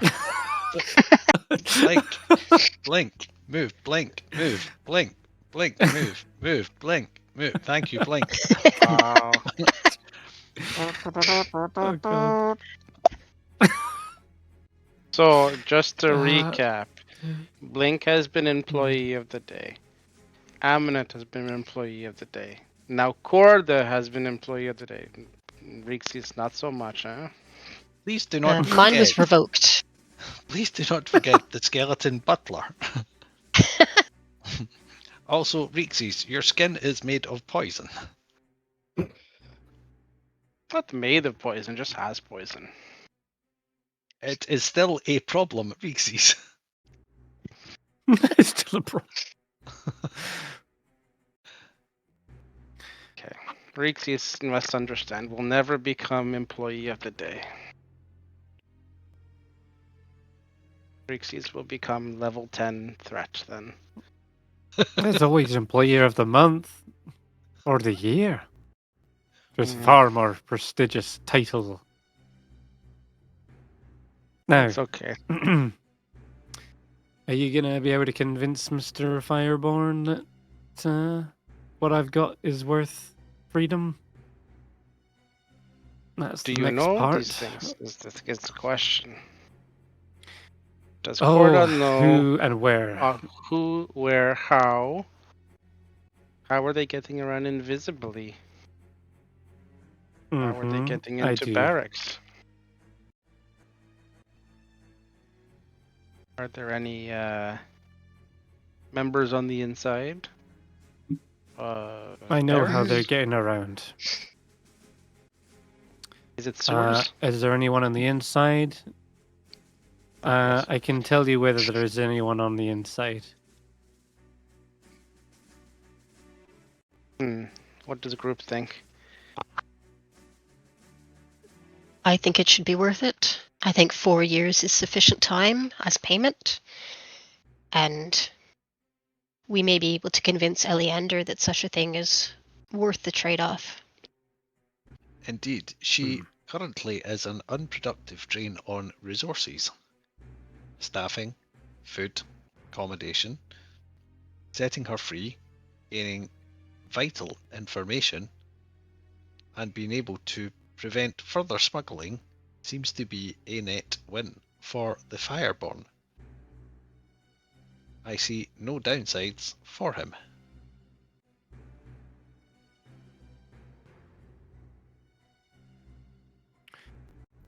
Then all you need to do is convince him. Who is most convincing? And Art says to him, Mr. Fireborn, we have decided what you should do.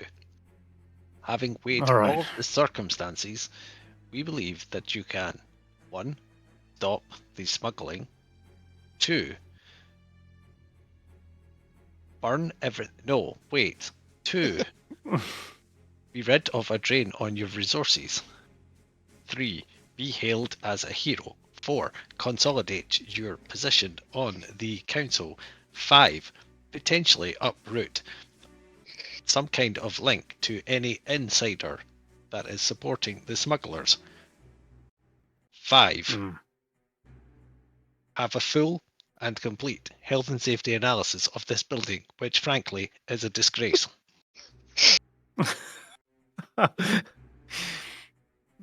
Look, I may have fire in my name, but that doesn't mean when I burn down the village. Right, what is the proposal? By arranging for this prisoner to be released. Placed upon a ship and set free, they will provide you with all of the answers you need to shut down all of the smuggling. On top of the 4-year sentence they have already completed, this would seem like a sufficient balancing of the scales of justice. Is that so? Give me a persuasion check, Ark. Also, you would not only be releasing a prisoner, but the newly crowned employee of the day. Take that into overall consideration. Oh, nice one. 23. Nice one. It does irk me that they're only now just coming forward with this information. Like, why haven't they made this offer before? If they could have got them out of here. Employee of the Day awards sometimes bring out the best in people. If you had done this 4 years ago, you may have got the information earlier. Well then, I guess it's on me, isn't it?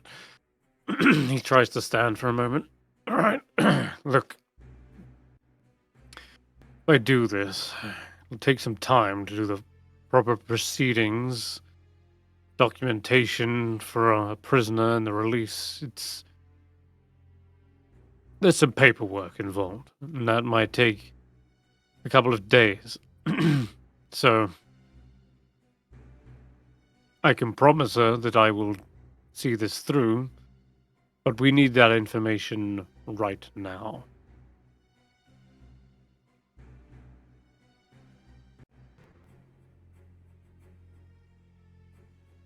So there's a tricky thing about timing.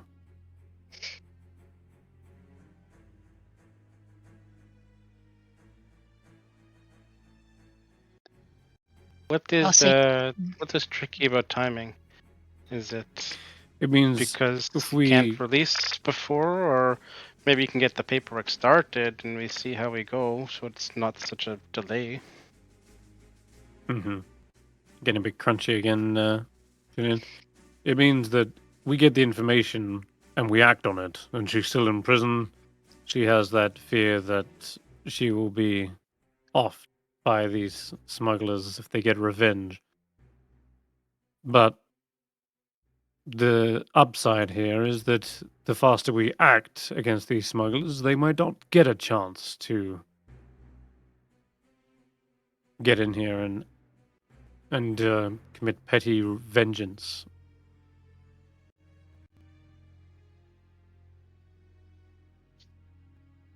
Is there the only other option is to act discreetly. In other words, I don't just charge in there with the guards. That'll be too obvious. If we find out their location, might mean that you have to go in there as a team, a strike force, rather than a raid. Agreed. Link, can Kung Fu chop a man in half, and Reekses spits poison? We are unstoppable. Fantastic. Excellent. All right, then. I'll get the necessary paperwork started immediately. And do not tell anyone. I believe it does not need to be said, but I shall repeat it all the same. Understood. And scratches his beard for a moment. Anyway, within the next 10 minutes, he has already got the actual beginnings of this release paperwork kind of began, and it needs to be kind of sent off and then confirmed by the Crown, etc. But he's got proof that it's already underway, and shows it to the prisoner, to Glintstone.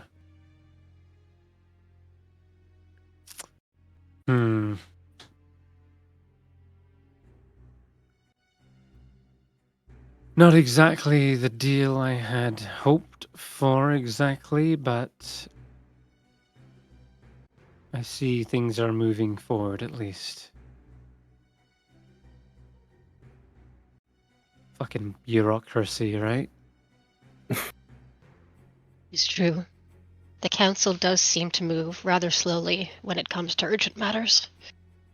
However, procedure has started. All right. Listen up. There isn't anyone on the inside, on at least the barracks side of things. But there absolutely is someone in this town who pulling all the strings. Now, I only answered to the person above my rung, right? It was always a need-to-know basis. I never knew who the head honcho is, other than the fact they're probably someone very influential and probably, I don't know, drowning in coin. What I can tell you for a fact is they do use an underground system of tunnels. This has been going on years. This operation you found out in the wherever it was The one you uprooted, that's probably just an expansion. And the real ongoing smuggling has been going on here in Saltmarsh for years. The entrances, they're not just your regular sewers.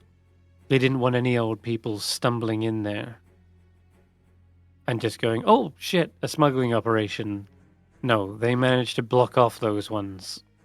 At least guard them enough that anyone who was going in there would then find a certain death by misadventure.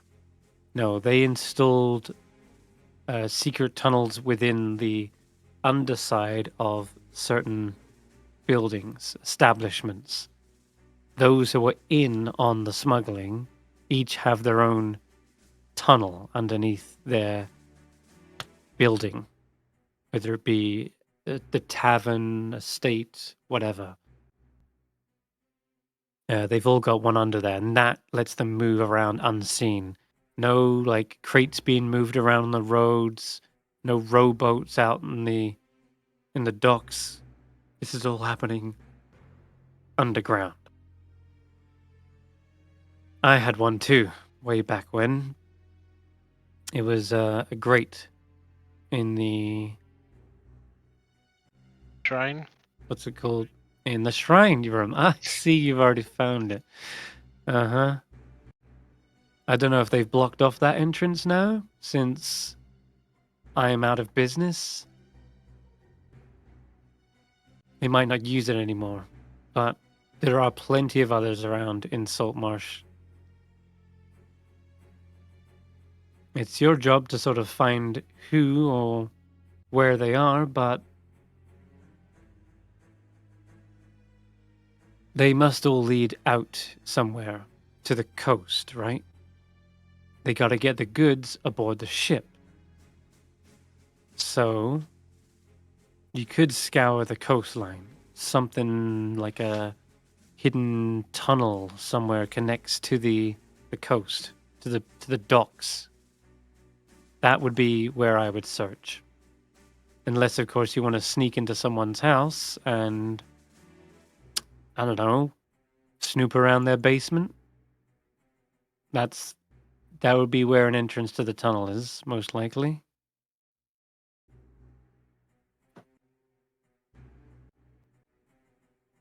Besides yourself, who else has a tunnel under their buildings?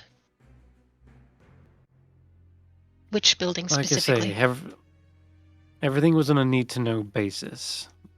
But I might, from my best guess, I can imagine at least some inns and estates have it. But I was just one person. I wasn't doing the smuggling. I never went down into the tunnels. They would pop up, collect what they needed, and then they'd be off again. Mm-hmm. And I gathered from what they said, like, that they were doing the rounds means that they were doing this all night for every person that they had a deal with. So there was more than just me involved in this. But like I say, they got to get the goods onto a ship. And that ship must at least be either on the pier or they must get it to the coast somehow. I don't imagine they're transporting goods underwater. That's too advanced. There's a lot of heavy stuff they have to smuggle. How Yes? were the weapons removed from the barracks? Well, that's because the barracks also has probably got a secret tunnel. Most likely. Somewhere around here. And she looks around. Unfortunately, my own drainage pipe's probably not big enough to fit through. But there's gotta be one around here. How did you know there was no one in the barracks on the inside? Because if they had, then the guards that would be operating this place would probably be, awake at that hour and working it. I've seen their what's it called? Their patrol at this point, and I didn't see anything fishy about like the swapping of guards and whatnot. I'm basically in here all day, every day, trying to map out their patrol. All right, I'm not gonna lie, I've been trying to escape for some time, and there's been no real like openings, so to speak, where I could get out efficiently. That's not changed.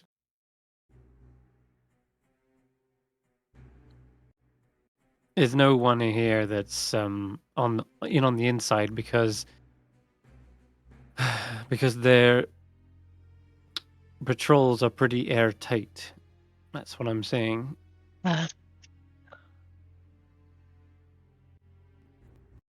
How often would they come to your grate? Was it every night? Once a week? Once a 10-day, aye.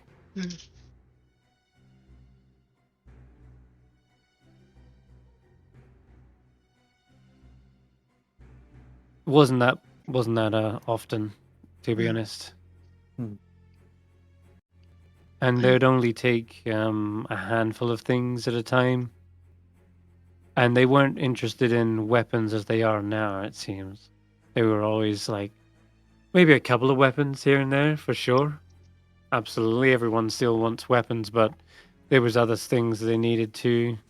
Mithril was the money maker, she says. She kind of like rings her fingers together.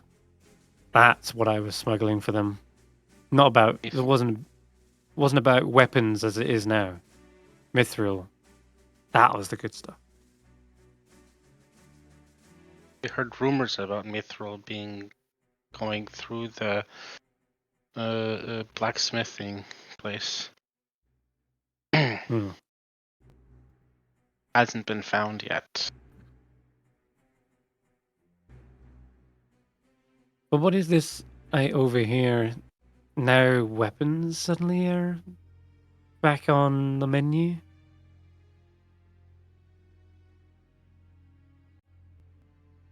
That's what I've been hearing whispers about.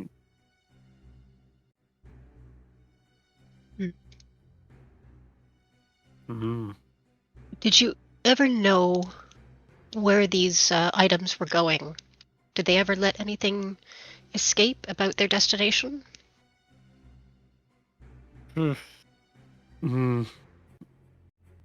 Sometimes they would hint at it. The swimming city is a very likely candidate. That's Weep. Mithril is used worldwide though, so could have been going as far as the Clawed Coast. But honestly, I didn't really care to ask. Someone with less questions was more useful as a partner. The less questions asked, the less suspicious you were. So I didn't get to the bottom of that. Did you know at least the name of your? Did you know at least the name of your contact? I do. My contact. This scrawny little weedy guy. He always had protection. Bear in mind, like a good tough few thugs with him always. But no, the guy I had.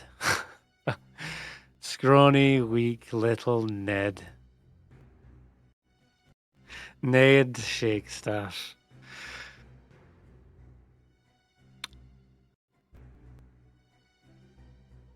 I see. This was, and he had guards with him always. Oh yeah, he had muscle, for sure. But the muscle would often pick on the guy.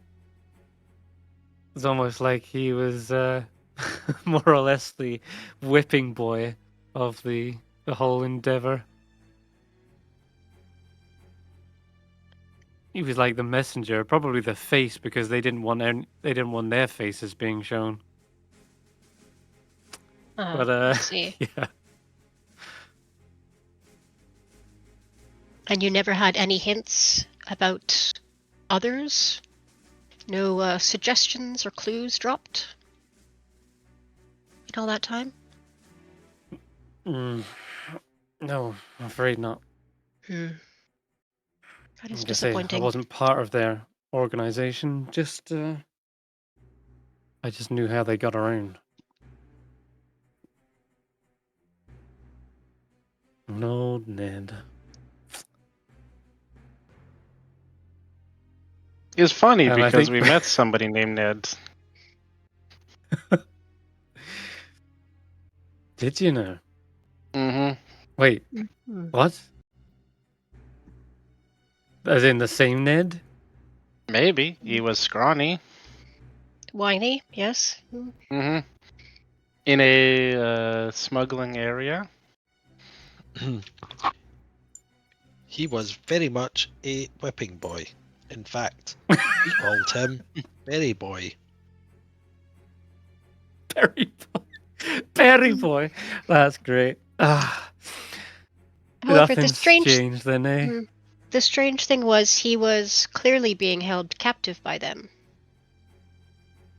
Captive? Not How so? working with them.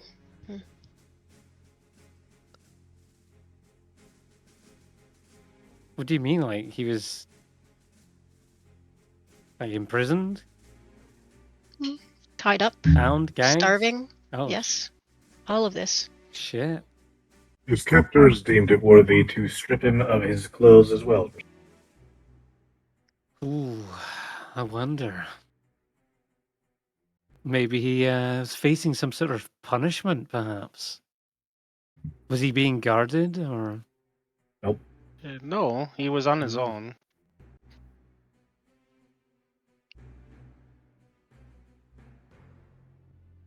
Beaten up, I assume? Yeah. I'll tell you this. They did threaten plenty of violence on me. If I was to ever squeal or be late with some sort of shipment, oh, you can bet they would get their hands on you and make you wish you had never done business with them in the first place. What would That's why I kept my happen? mouth shut for so long. What would happen if you actively acted against them in a way that was like helping people who are killing the allies of the smugglers and things like that? If they found out, they would be slitting your throat, keelholing you, or throwing you to the fishes. One of the three, I'm sure. Okay. But you'd be dead. If they knew you had squealed, you'd be dead. If you were Okay. just bad at your job, maybe you'd get fucked with a bit or beaten up.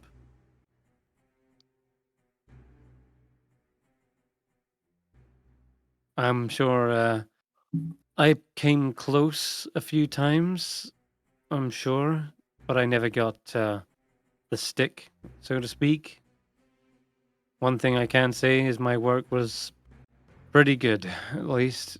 I didn't have to put up with any manhandling or anything like that, you know? But others, they probably weren't so lucky.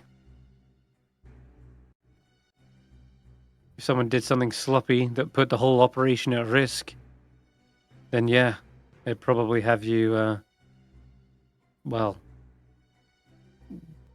gagged, bound, and everything you just described that happened to Ned. Oh, good situation. Okay.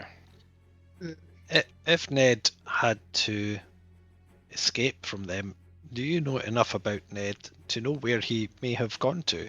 Did he have a place that made him safe? He'd probably be underground right now.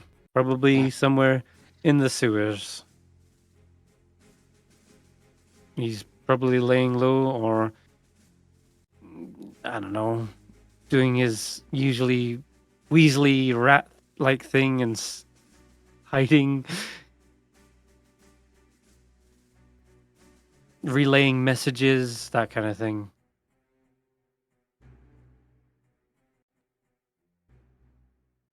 That's what they used him for with me, after all. Is You know, just interesting. one rung in the ladder. I wonder if our investigation should take a different tack now. And perhaps we should search this area or an entrance into the tunnel complex. Well, we also know one more entrance to the tunnel complex. We could go in there as well. Hmm. Do you mean the one at the smithy? Mm-hmm. Yes, that is correct. Indeed. Although in the 4 years of incarceration, it is entirely possible that entrance has been blocked off to prevent the new owners of the smithy from accidentally finding the tunnel complex. Aye. It's very true. I'll admit, they probably have. But I doubt they've done that for the barracks yet. Under the guise of a health and safety inspection of the premises, I shall now carry out a room-by-room search for a drain big enough to smuggle contraband from this area into a tunnel complex. I will be very thorough in my search. I shall also perform the health and safety investigation. This should take approximately 14 months. I will begin. Oh. Or you could let me out right now and it'd take 14 minutes. This seems more efficient. Thank you for the offer. However, you are a prisoner and you are dangerous. This would be a breach of health and safety. Good luck then. I am looking confused. for water sources. I do not know what to do. Okay. Go ahead, I'm just Blink. gonna point to a crack in the floor to keep Ark distracted for a bit, so he doesn't ramble on more. Okay. Good God! Thank you, Blink. Someone may have died. He's going to go into repair mode. Start fixing the tile. Yeah, step in the crack, you break your back, isn't that what they say? Alright, well, give me an investigation check. If you want to have a little look around the prison. The rest of you guys, you can also search elsewhere in the barracks, for example, or throughout the rooms. know What do we get on for? this? In regards to the smuggling operation, we operate escaping, yes? Yes. You're looking for something that would lead down to the sewers or water system. Water systems are... Friend Blink, what is the range of your mental alertness? Are you able to sense beings under the ground?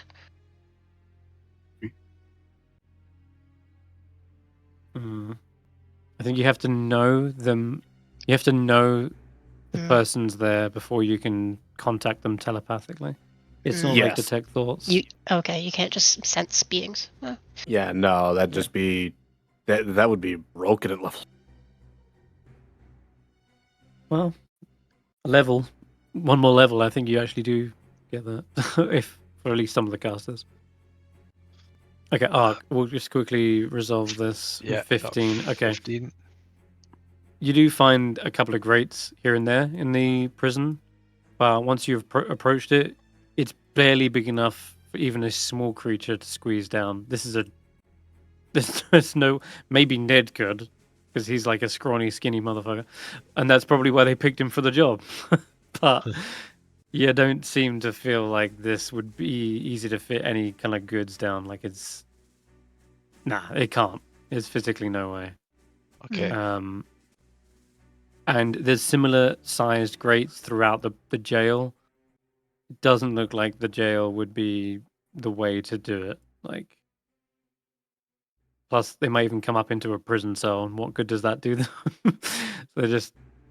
They're probably not coming up through the jail, just based on your quick initial search. Okay. And remember, it's the barracks that lost their weapons, like Yeah. not necessarily the jail. But yeah, you can head out. Yep. Mm-hmm. And would anyone else like to be searching this whilst Ark was searching the basement? No, I think the less split up help he whilst has, doing the this? longer he'll take, which will be good for actually Okay. talking. All right. In that case, give me another investigation check, Ark.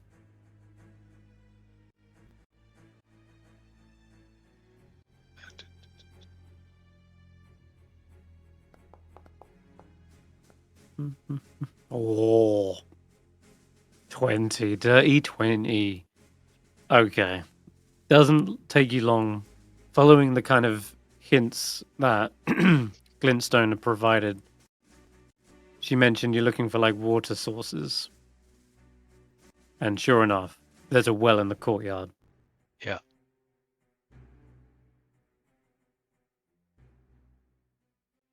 And if you were to look down, you see that it goes very deep into the earth. Okay. And you're probably big enough to fit in the bucket and be lowered down if someone wanted to. Reekses can get down. Yeah, he can climb down, yeah. Yeah, he Climb down, dive down. could. Yeah, sure. All right, Reekses, down you go. Little drop. Slightly slipping on the slick walls. Eventually, you plop into the water below. Ark's And falling in. as you... Ark to the top. He's looking down. As you finally splash down into the water, you hear this kind of echo sound from your impact channel down a tunnel as well that leads further on. And yeah, this stretch of the tunnel is mostly submerged in the water. There's maybe like a gap of 5 inches or so where your head could fit up for water, but at this current point, it is Reekses probably can breathe low water. tide. Reekses can breathe water, Yes, so you're fine. like go Just in. letting you know for the others. Okay. And it's low tide right now. You would know that just because you've been at sea many times. So if this is at low tide, imagine what it's like at high tide. It's completely submerged. There'd be no room to breathe. But yes, Reekses, if you wish to, you can start heading down the tunnel, or you can just confirm up to the others that there is a tunnel that leads onwards. Potentially. Reekses wants to go down the tunnel a little bit to see how far it goes. Okay. Carefully. Slowly. Yeah, sure. Reekses, health and safety inspection should be carried out in pairs when entering a likely hazardous situation. We do not advise that you split this group up and go it alone. Reekses did not hear that. He's already underwater. And he's off Mission Impossible. As you're bumping around inside the dark, do you have any way to see down here? It's pitch black, right? Fire won't do anything. I could use... I'm not going to, though. You could do fire. There's a 5-inch gap, right? I mentioned that you could hold a flame up. I could hold a flame so you wouldn't be... top, I guess. So yeah, I'll hold a little finger of fire at the top just to get a little bit of light, but again, carefully going. Not going to go too far. I don't want to go crazy. Okay, not too far. All right, give me a perception check now that you can start to see with your one candlelight finger.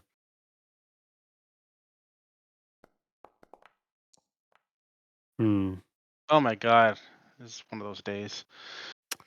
It is one of those days when you just can't roll well. Damn. Well, I haven't rolled above a 10 I will say all day.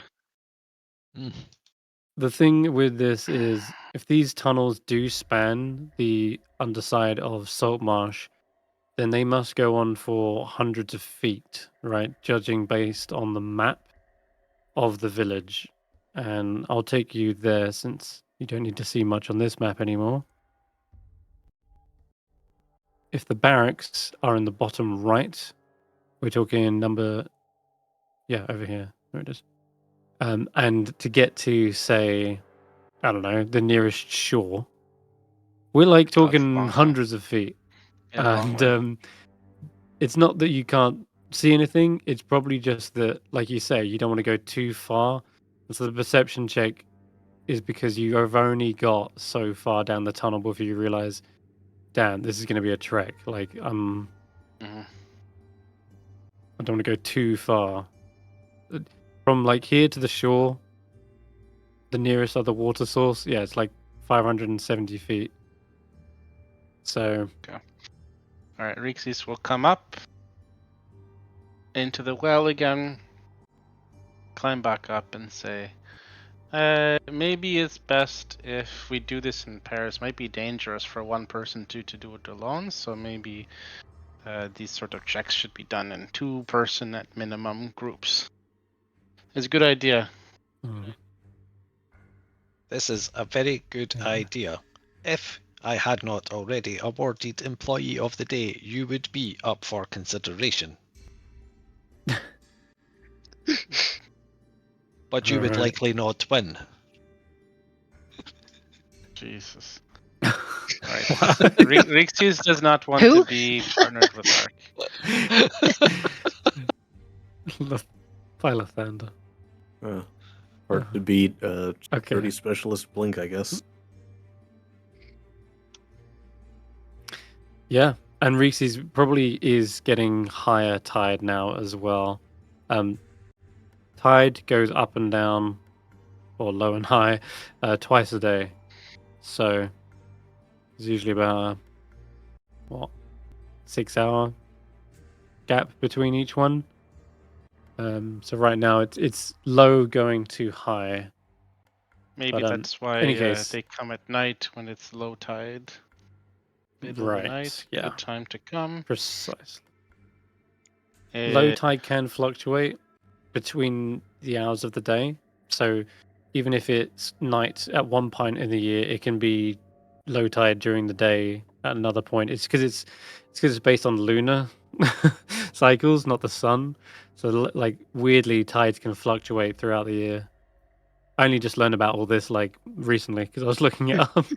I was like, oh, okay, interesting. So you can never be sure that it's always low at a particular time because it might be 10 minutes later or 10 minutes earlier the next day or something like that.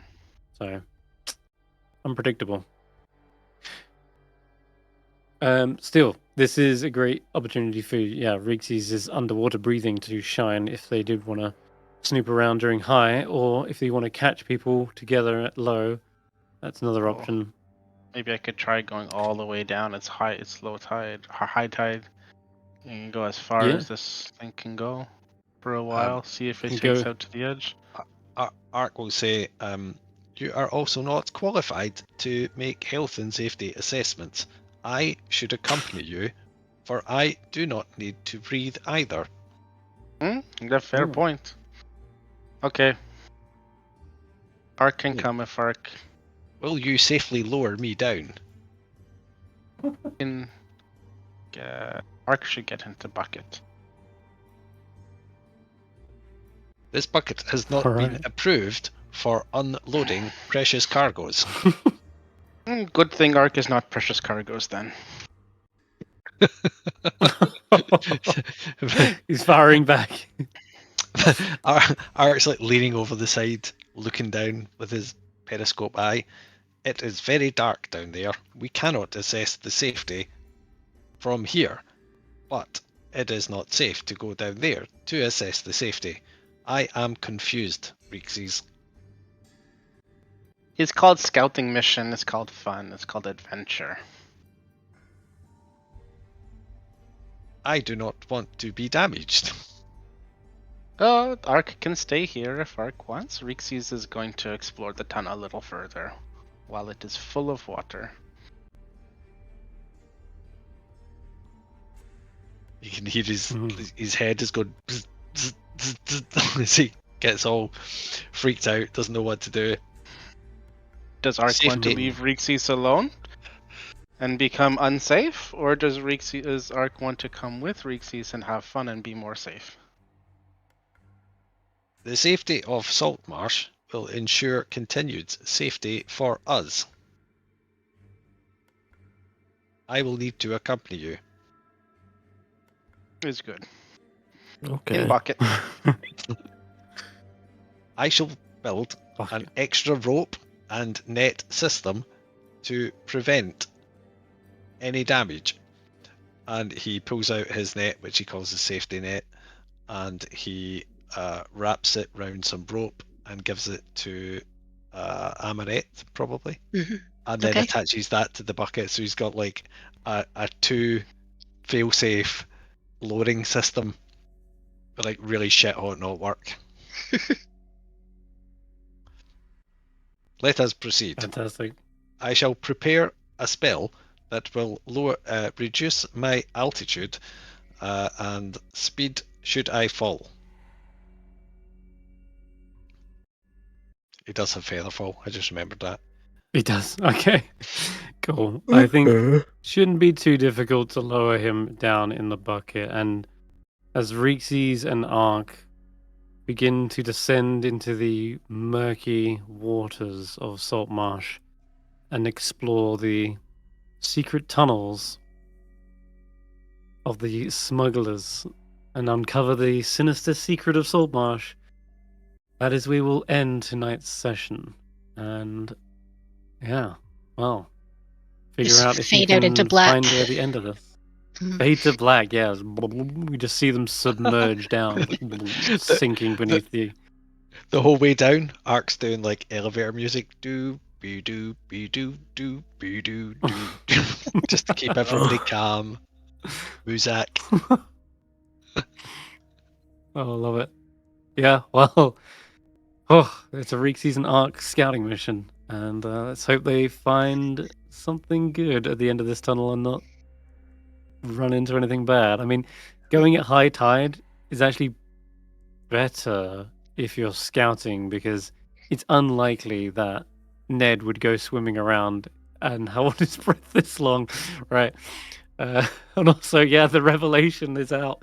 Oh my god, Ned's a smuggler. He was a smuggler this whole time.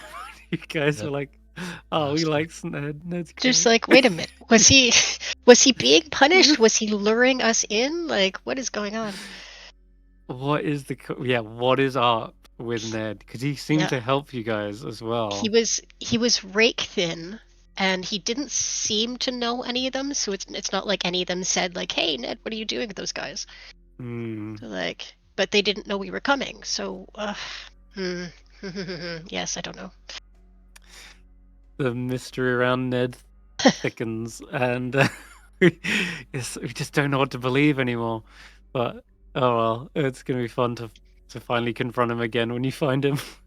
Maybe he's swimming down the end of this tunnel right now. Who knows? Bumps into him. But yeah, that was awesome, guys. Thanks for playing, and thanks for anyone watching. And we will be back next week. But until then, bye bye for now. Night night. Bye.